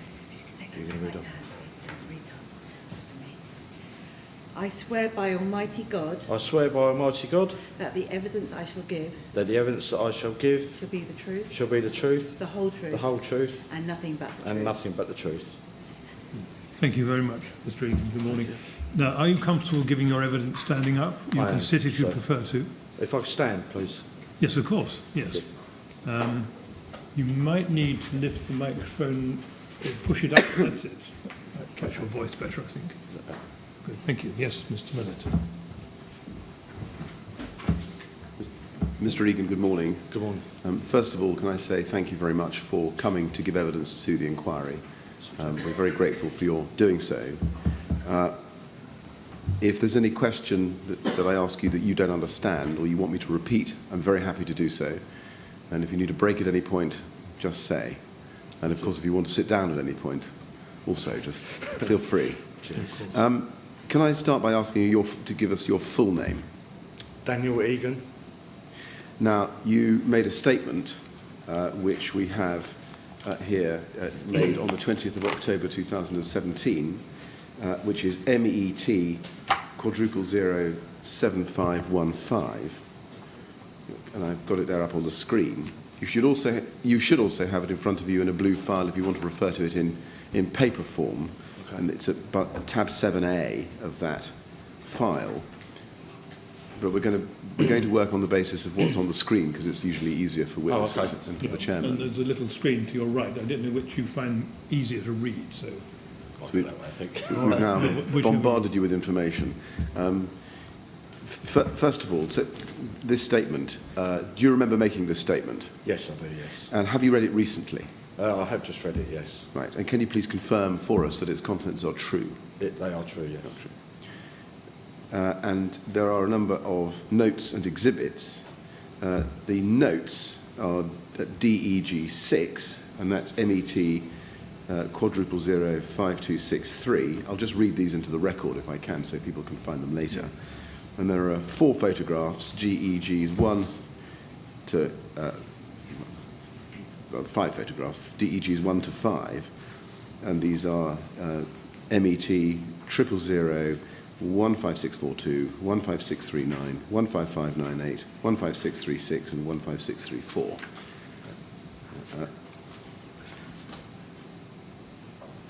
Your witness statement, as I say, was made on the 20th of October 2017.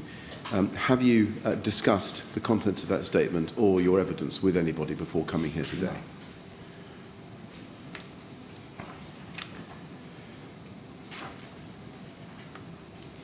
You also made, as I say, some contemporaneous notes which are at MET 000 5263 or DEG6. Can I just show you those? I just want to ask you about when you made them. There they are as Appendix A. Do you remember making these notes? I do remember. I think when I made them that day, or I made them the next day. I think I made them that day. To Right. be honest. Okay. That was my question. And did you type them up, or did you write them out in longhand and give them to somebody to type? No, them? I typed them up. Right, on the computer? Yeah. Okay, very good. Can I start properly then by asking you about your role in the London Fire Brigade? I think you joined the London Fire Brigade in January 1992, Yeah, that's correct. some 25 years before Grenfell Tower fire. That's right. Thank you for reminding me. And can you just give us a brief summary of your career up to June 2017? So I joined the brigade in January 1992. I was posted to Knightsbridge Fire Station. I then went through a series of promotions, leading firefighter at West Hampstead, sub-officer at Dagenham Fire Station. I then went to a station officer in Enfield Fire Station, and I eventually made it to station manager in 2013 as temporary, and fully promoted in 2015, where I moved into fire safety. And what was your rank in June 2017? Station manager. And what was your role in June 2017?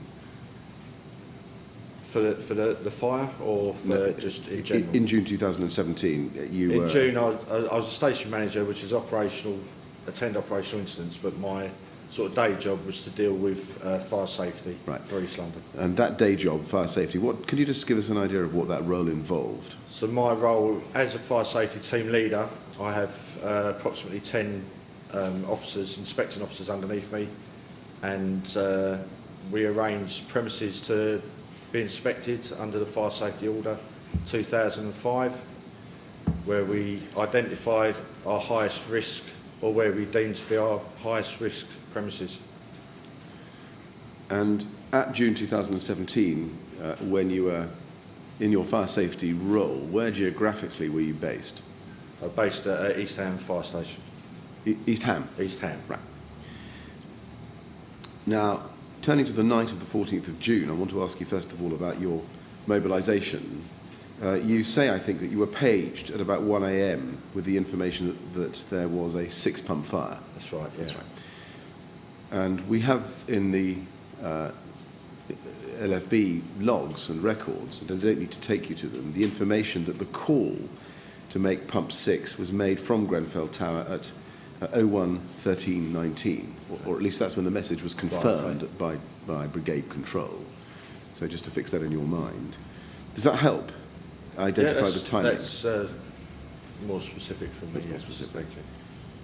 When you were first mobilised, what information did you receive regarding the scale of the fire at Grenfell?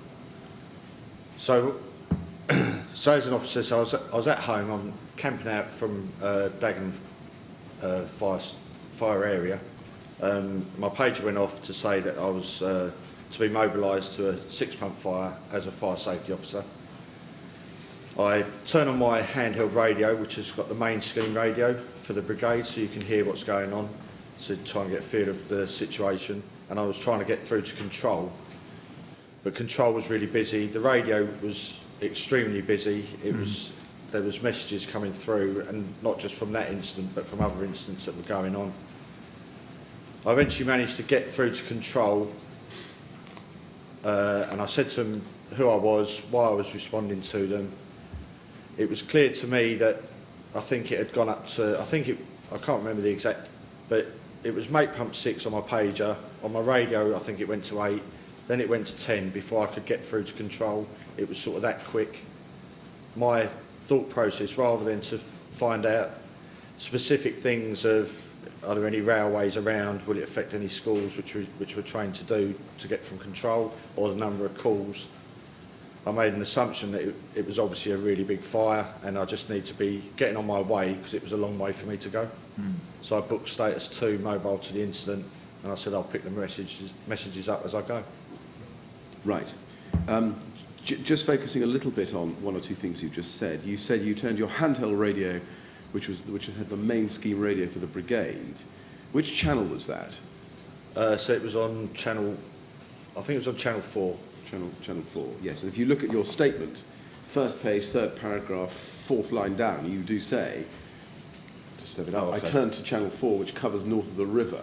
Right. Just give us an idea of what that channel does, what it covers. We've heard about channel 1, fireground, and channel 6, which is communications to the bridgehead. Channel 4 is what? Right, so this is a different radio frequency. This is channel 1 and channel 6 are your handheld fireground radios that all firefighters have. This is like a main scheme radio, a bit like what you see the police carry, and it talks to our control, so you can communicate with them. And channel 4 is for incidents and stations that are north of the river, and I'm sure it's channel 2. It is channel 2 for anything that's south of the river. Right, I see. So you would change your channel to where you was mobilised to. So channel 4 north of the river, channel 2 south of the river. Yeah. Would there be, just following that up, would there be a time when you, because of the traffic involved in a big incident, want to borrow capacity from channel 2 to use it for channel 4? Use it for communication? Yeah, not that way inclined. So this is what the appliances are listened to as well, what they're mobilised on. They'll be on that channel. If there is, which it may have done for Grenfell, where there is so much radio traffic that's going on, the brigade can use channel 1, and sometimes they will divert traffic to that, and they'll move people to just channel 1 to deal with, and leave channel 4 for the rest of the brigade, if that makes... Does that make sense? Yes, it does. Okay, I may come back to that. Yeah, that's fine. But that's helpful. And you say, as you've just told us indeed, but in your statement you say 3 lines up from the bottom of page 1, as I was preparing to leave, I could hear that the fire was escalating from 6 pumps to 8 to 10 to 12. You say 12, is that your recollection or...? I just knew it was going quick. I think it went 6, 8, 10 or 6, 8, 12 or something.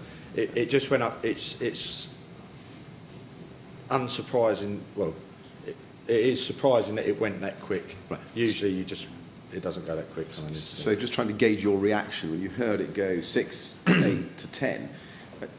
First of all, where were you, do you remember, when you heard it go 10? So I believe when it went to 10, I was on the phone to control. So I was just in my house in Dagenham, Romford. I see. You were still at home? I was, yes. Right. So you weren't yet status 2? I don't believe so, no. Okay. And what did you think when you heard that you, having originally been paged for a 6-pump fire, it was now gone through 8 and was now at 10? So me personally, I'm being paged as a fire safety officer, so that's what I think I'm going to be going initially. But once the calls started to go up that quickly, I was 99% certain that when I arrived at the incident, I wouldn't be dealing with fire safety, because there'd be more operational roles that I should be performing. Right. Okay. And what would fire safety, as a role, have involved if you had been called out to do that role before? Which you do. So sometimes you attend and you ask them, the officer in charge, you make yourself known to them. Yeah, is that okay? Is that what you mean? So I would turn up and they would say, we'd like you to undertake the role of fire safety officer. Are there things in the building that could help the fire crews? Yeah, or is there plans for the building? Could you get hold of them for us and try and look into them, investigate into them, see if there's safe routes out for people where the water, dry risers or things like that are in? That's very helpful. And you say that given that it was now a 10-pump fire, you say you were 99% certain that when you arrived at the incident you wouldn't be dealing with fire safety because you'd be doing more operational roles. What did you think you would be doing, if not fire safety? As I was driving in and I was listening to the radio, I was thinking I'd be probably a sector commander somewhere, a support for other officers that were there. Right. Now, according to the short incident log, we've got you status 2 at 01:19:36 and on scene, i.e. status 3, at 01:58:39. I don't need to take you back to the short incident log, but do those times correspond with your recollection of events? Yeah, I would say so. Regarding the booking in time, I may have been there before that due to radio traffic. I can't actually recall booking in. So for me, what I would do is or senior officers, when they book in, they arrive, then on their handheld radio, you then contact control and then you tell them that you're status 3. But that pushing that button, Yes. it just puts you into a queue. So there'll be other machines that would have they would have requested to talk as well. So you could be 20th in the queue and control would have to eventually get to you. I see. So let's see if we can just nail that down on the short incident log, Right. because that's very interesting. If you go to bundle of documents, tab 23, which is the short incident log, and have a look at page 13, we have the second half of that page is a list of officers with their call signs, name, assigned, mobile, on scene and available. And your name appears as the fifth down, OF67 Egan Daniel. That's you, I assume. Yeah. And that's your call sign, is it? That's fine. Yeah. And you were assigned, it says, at 1:15:28, mobile at 1:19:36, and on scene at 01:58:39. Just in terms of what that log is telling us, just explain to me. That log is telling us that you are. That's when it clocked you as available, or when you got. 01:15 was when I was told about it. Yes. 01:19 is when I eventually got through to control to book status 2. Right. And that's saying 01:58 is when I got there and booked in at status 3. Right. And is that 01:58 the moment when you yourself press the button to book in on scene, or when the system recognises you as on scene? That would be once the control would have spoke to me. So I must have spoke to them at 01:58. Right. And in order to go status 3, Right, do you okay. actually physically speak to somebody? You do, yeah. Right. And Yeah. who did you speak to? How does it work? So on the handheld radio, you press button 7, which then puts you into a queue. This is what I was saying. It may be a few minutes out either way. Well, not any later, if that makes sense. And then control then go through calling up all other officers, all other appliances that have pushed their permission to talk button, and eventually it will come to me, and then I will say to them that I'm now. Can you just show me status 3? I see. Okay. So sometimes it can take 4 or 5 minutes by the time control can go through the motions, but that's. I did travel a long way to get there, and that probably is there or thereabouts the actual time. Do you remember whether you waited long from after pushing button 7 No, I'm to sorry, speaking to somebody? I can't remember.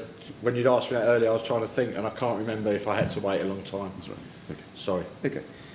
Now, on arrival, when you first arrived, if you turn back to your statement on page 2, paragraph 2, you say,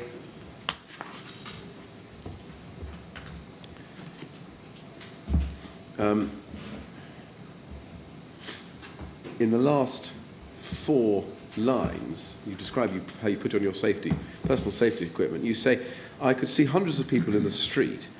It looked like a film. People were shouting and screaming. They were panicking and wanting people to help. I could see that the tower was on fire, and my first thoughts were that we needed to get everybody out. I could hear the roar of the fire. You see that? Yeah.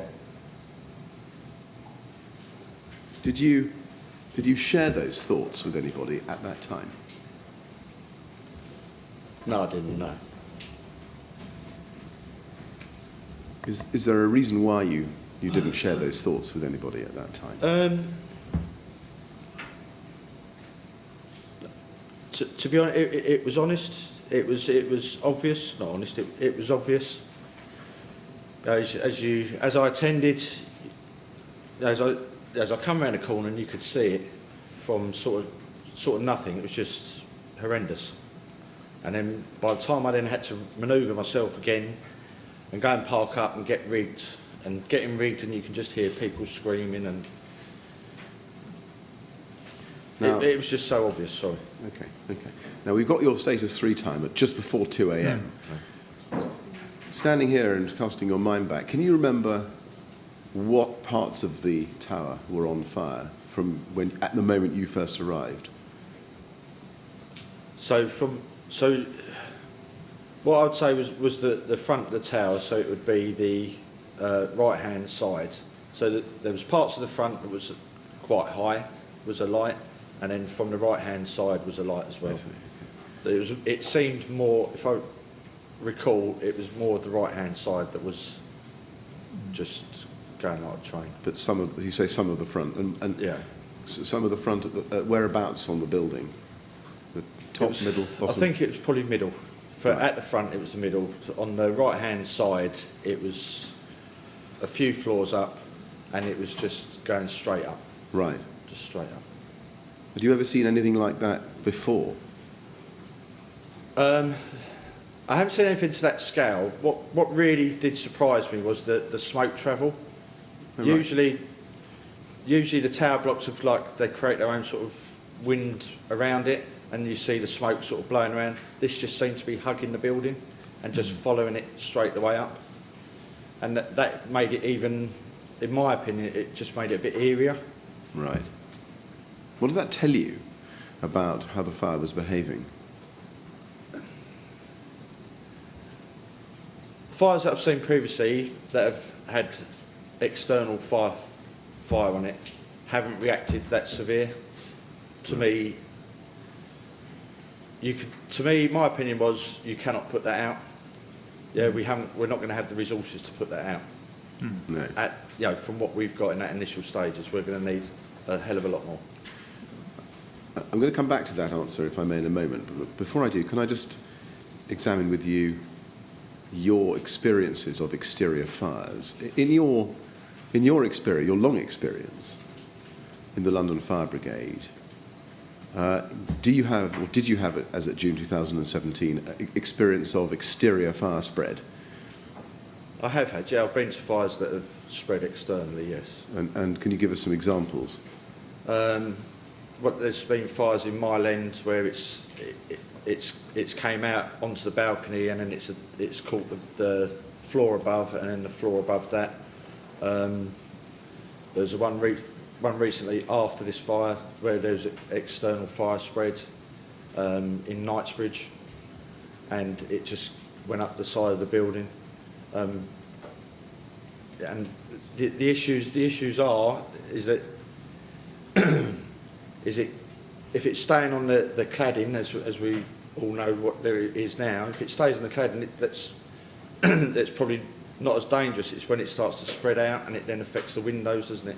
So the windows aren't going to accept that heat. As at June 2017, were you aware of any training or education or intelligence within the London Fire Brigade about the dangers posed to high-rise tower blocks by cladding structures on the exterior? No, my understanding is that the cladding exterior is to be 0 rated, so it shouldn't take a flame. But then I'm led to believe that that's only the test is they test the front of the panel. Can I just go back to the question? I think my question was actually Sorry. not about the materials or testing. Right, My okay. question was about the knowledge available in the London Fire Brigade. So I'll put the question a slightly different way. Right. As of June 2017, were you aware of any training or any intelligence or information available in the London Fire Brigade, or even mess table talk about the risks to high-rise buildings that exterior cladding systems posed? No, I don't. No, Okay. I'm not aware of that. Sorry, Had you heard of a fire at Shepherd's Court? I haven't. No. No. Okay. And go back then to your answer that you gave earlier on, when you said, and I'm paraphrasing, that you didn't think that you could put it out. What thoughts did you have about what should be done instead at that point? My initial thoughts were that we need to get people out of the building. And just pick that up in your statement on page 2. I've shown you the last line of the first paragraph on that page. You then proceed in the next paragraph on the same page to describe the fire. And you say in the last sentence, I could hear the residents, but I felt I could not look at them in case anyone fell, and just felt all these people need to get out. Now, just breaking that down, you say I could hear the residents. Can you just explain or describe for me what you mean there? You could hear just screaming. It was unbelievable. There was screaming, and you could. I couldn't say it was that particular flat or from where I was, but you could pick it up that it was coming from that direction. Whereas on this side, you had sort of hundreds of people just screaming and shouting and demanding that we try and help them. It's just so I'm clear. When you say I could hear residents and you describe screaming, was that coming from inside the tower or from the people on the ground? When I initially turned up, this was from the residents that were outside. I see. Okay, right. And could you hear any residents inside the tower at their windows? Not at that particular moment, not Okay. until I got to the tower. Right. And then you say, I felt all these people needed to get out. Did you have any thoughts about how you would do that? How you would evacuate the building? I have my thoughts. If it was my responsibility to do that, how I would get them out. Yeah, and how? How would you do that? You'd have to do it in a controlled manner. You'd have to control the crews going into the building. They would have to have breathing apparatus. The amount of fire that was there, we're not going to be able to supply water to the firefighters on every single floor to protect their exit. So they would have had to been asked to go into a floor without any firefighting extinguisher. It would have, by no stretch of the imagination, would it have been a simple task to do. It would have taken a lot of control. You'd have had a lot of officers to try and control the firefighters that would have been more than willing, I'm sure, to do everything that was necessary. So, sorry, Sorry. Certainly don't mean to stop you. Sorry. So I'm just trying to get a picture. You're standing there looking at the tower. You can hear residents screaming.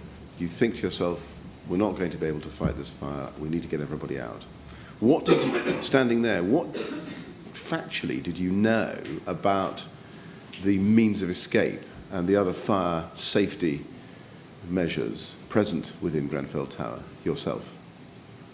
I've never been to Grenfell Tower. I just made an assumption on what I know on the building construction of it, being that each flat should be a compartment, and that should be an hour fire resisting from the next compartment. But from what you could see quite clearly was that the fire was going from one side and affecting a flat on another side. So, not that I was up there, but I knew that that means that the fire must have jumped through the corridor. So the compartmentation has broken down, so you need to get the people out. So you thought the compartmentation had broken down internally? Internally. Right, I see. And did you think it had broken down just in parts, or did you have a thought about whether compartmentation breakdown was more widespread? There's a concern in my fire safety role. There's a concern with myself and some of my inspecting officers with regards to the self-closers on people's front doors in their flats. And we know that they get broken. We know that sometimes they get removed with the best intentions, in case they because they do slam shut some of these doors, and they're frightened for their children. But some of them just break, and we've found over the time that these perhaps don't get replaced. So when I saw the tower, and my vision was that, and my thought process was that it's gone from there, it's missed out that flat, and it's gone into that flat there. There must be a compartmentation breach. So I'm thinking there must be a door open there and a door open there. Did you know how many routes of escape there were available to residents in the tower when you had those thoughts? You didn't. No. So in terms of your thoughts, all these people need to get out. Was that in terms of what method you would apply to get everybody out? Did you have any idea about what method that would be? How would you do it? By having a stronger level of control on the commitment of the BA crews. It has to be more structured. And then we'd have to just commit. This is just in my thought process. But it was, to me, I just thought we had to get them out. Right. And I vocalised that. Okay. So you then say in the next paragraph, I went to the command unit and I booked myself in as senior fire safety officer. And you say 3 lines on, the fire safety officer looks at means of escape and advises the incident commander of ways to assist the situation, such as automated vents in the smoke system. However, I knew there would be far more urgent tasks to be done. I spoke to the incident commander, Group Manager Welch, and he started to brief me, and I asked what he needed me to do. Was there ever a time when you did look at the means of escape and advise the incident commander of ways to assist the situation, as you put it? Not at that time. I didn't. When I presented myself to Richard Welch, who I believe to be the incident commander at the time, I presented myself as, which I do know Richard Welch. I said, "Hi Gov, I'm here as fire safety, but what do you want me to do?" And he sort of took 3 seconds to sort of compute, and then he just said that he wants me to deal with the takeover fire survival guidance. Right. Okay. Just going back a little bit, you say at the beginning of that paragraph, I went to the command unit and booked myself in as fire safety officer. Do you remember what the command unit was? Was it a CU or was it the incident command pump at the time? It was a CU. Do you remember which number it was? I think it was. No, I don't know. Okay. So it wasn't, just to be clear, it wasn't G271, the North Kensington No, pump? it was definitely a command unit that I Right. went to. And is it normal that the senior fire safety officer reports directly to the incident commander? Yes. Okay. And are you familiar with the policy requirements on a fire safety officer to advise the incident commander what facilities may be in the building and whether those facilities may assist with operations? Are you familiar with that as policy? I am familiar with that. Okay. And you told me what you did know about the facilities at Grenfell Tower. Did you learn later about what they were during the night? No, I did try to get plans for the building and to see if there was any information on our ORD system, but that wasn't updated. Right. Let's just follow that up. You did try to get plans. How did you try to get those plans? So I tried to get plans. I believe I asked somebody to go to the tower to see if there was a girder box that may have the plans on there. A girder box? Is that like a premises information box? Premises information box, yeah. That operates with a girder key. Okay. But there wasn't one there. And then I asked one of the command unit staff to check on the ORD to see if we had any plans, because where we were sort of trying to do the fire survival guidance to see if we could work out where the flats were. And the result of that look at the ORD was what? the feedback I got back was that it wasn't updated with any floor plans, and I believe it also said that the building was only 20 floors high as well.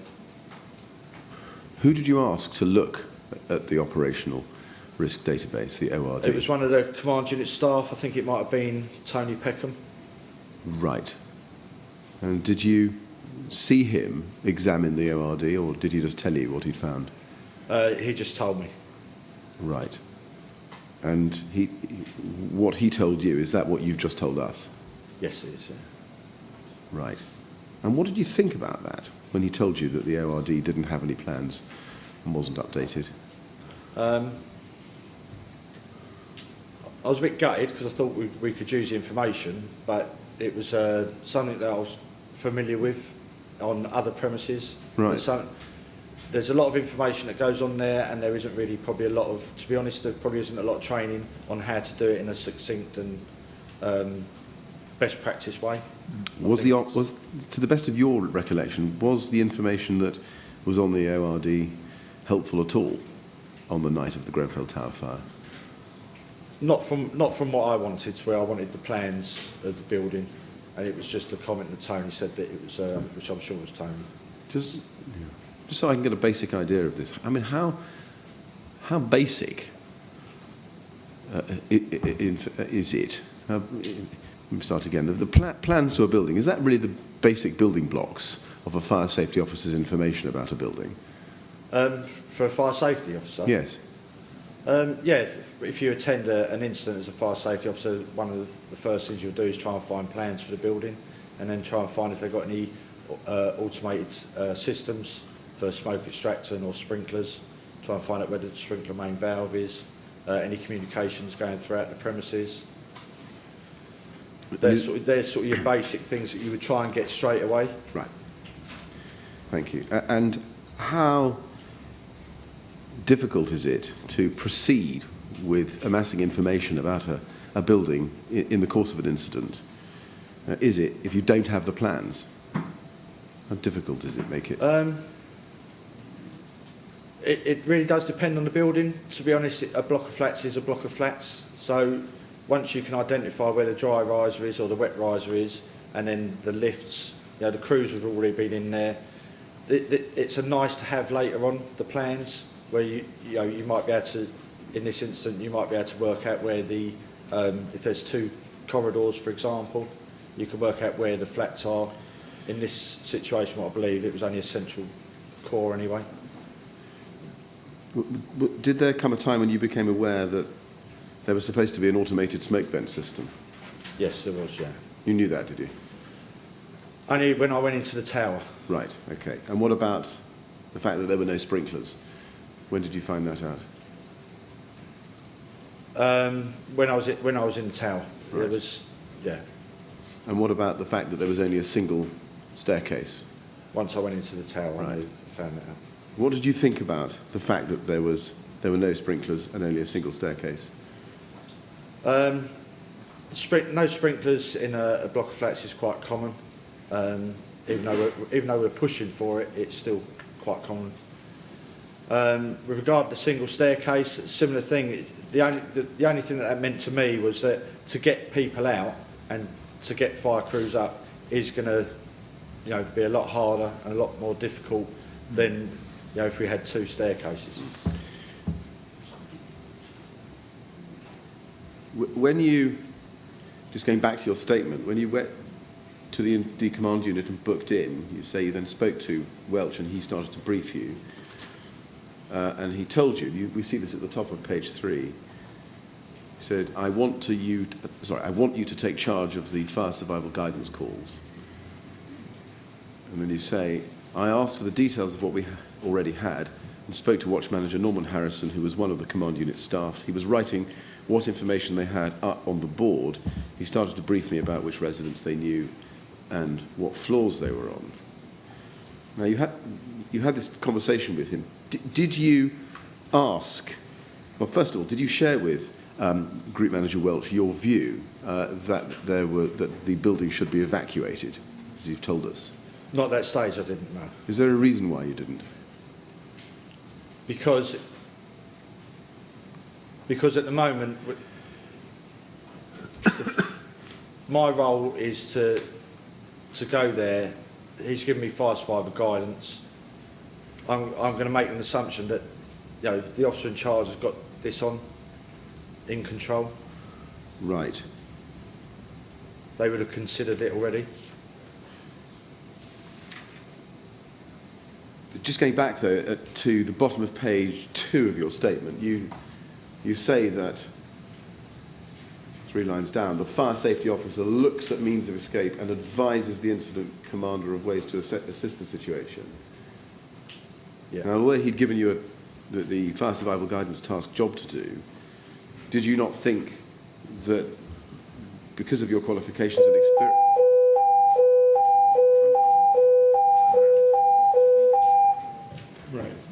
Attention please. It's unscheduled. Attention please. Fire has been reported in the building.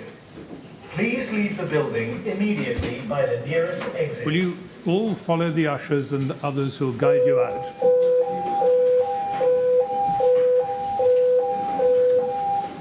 No talking about your evidence. Attention please. Attention please. Fire has been reported in the building.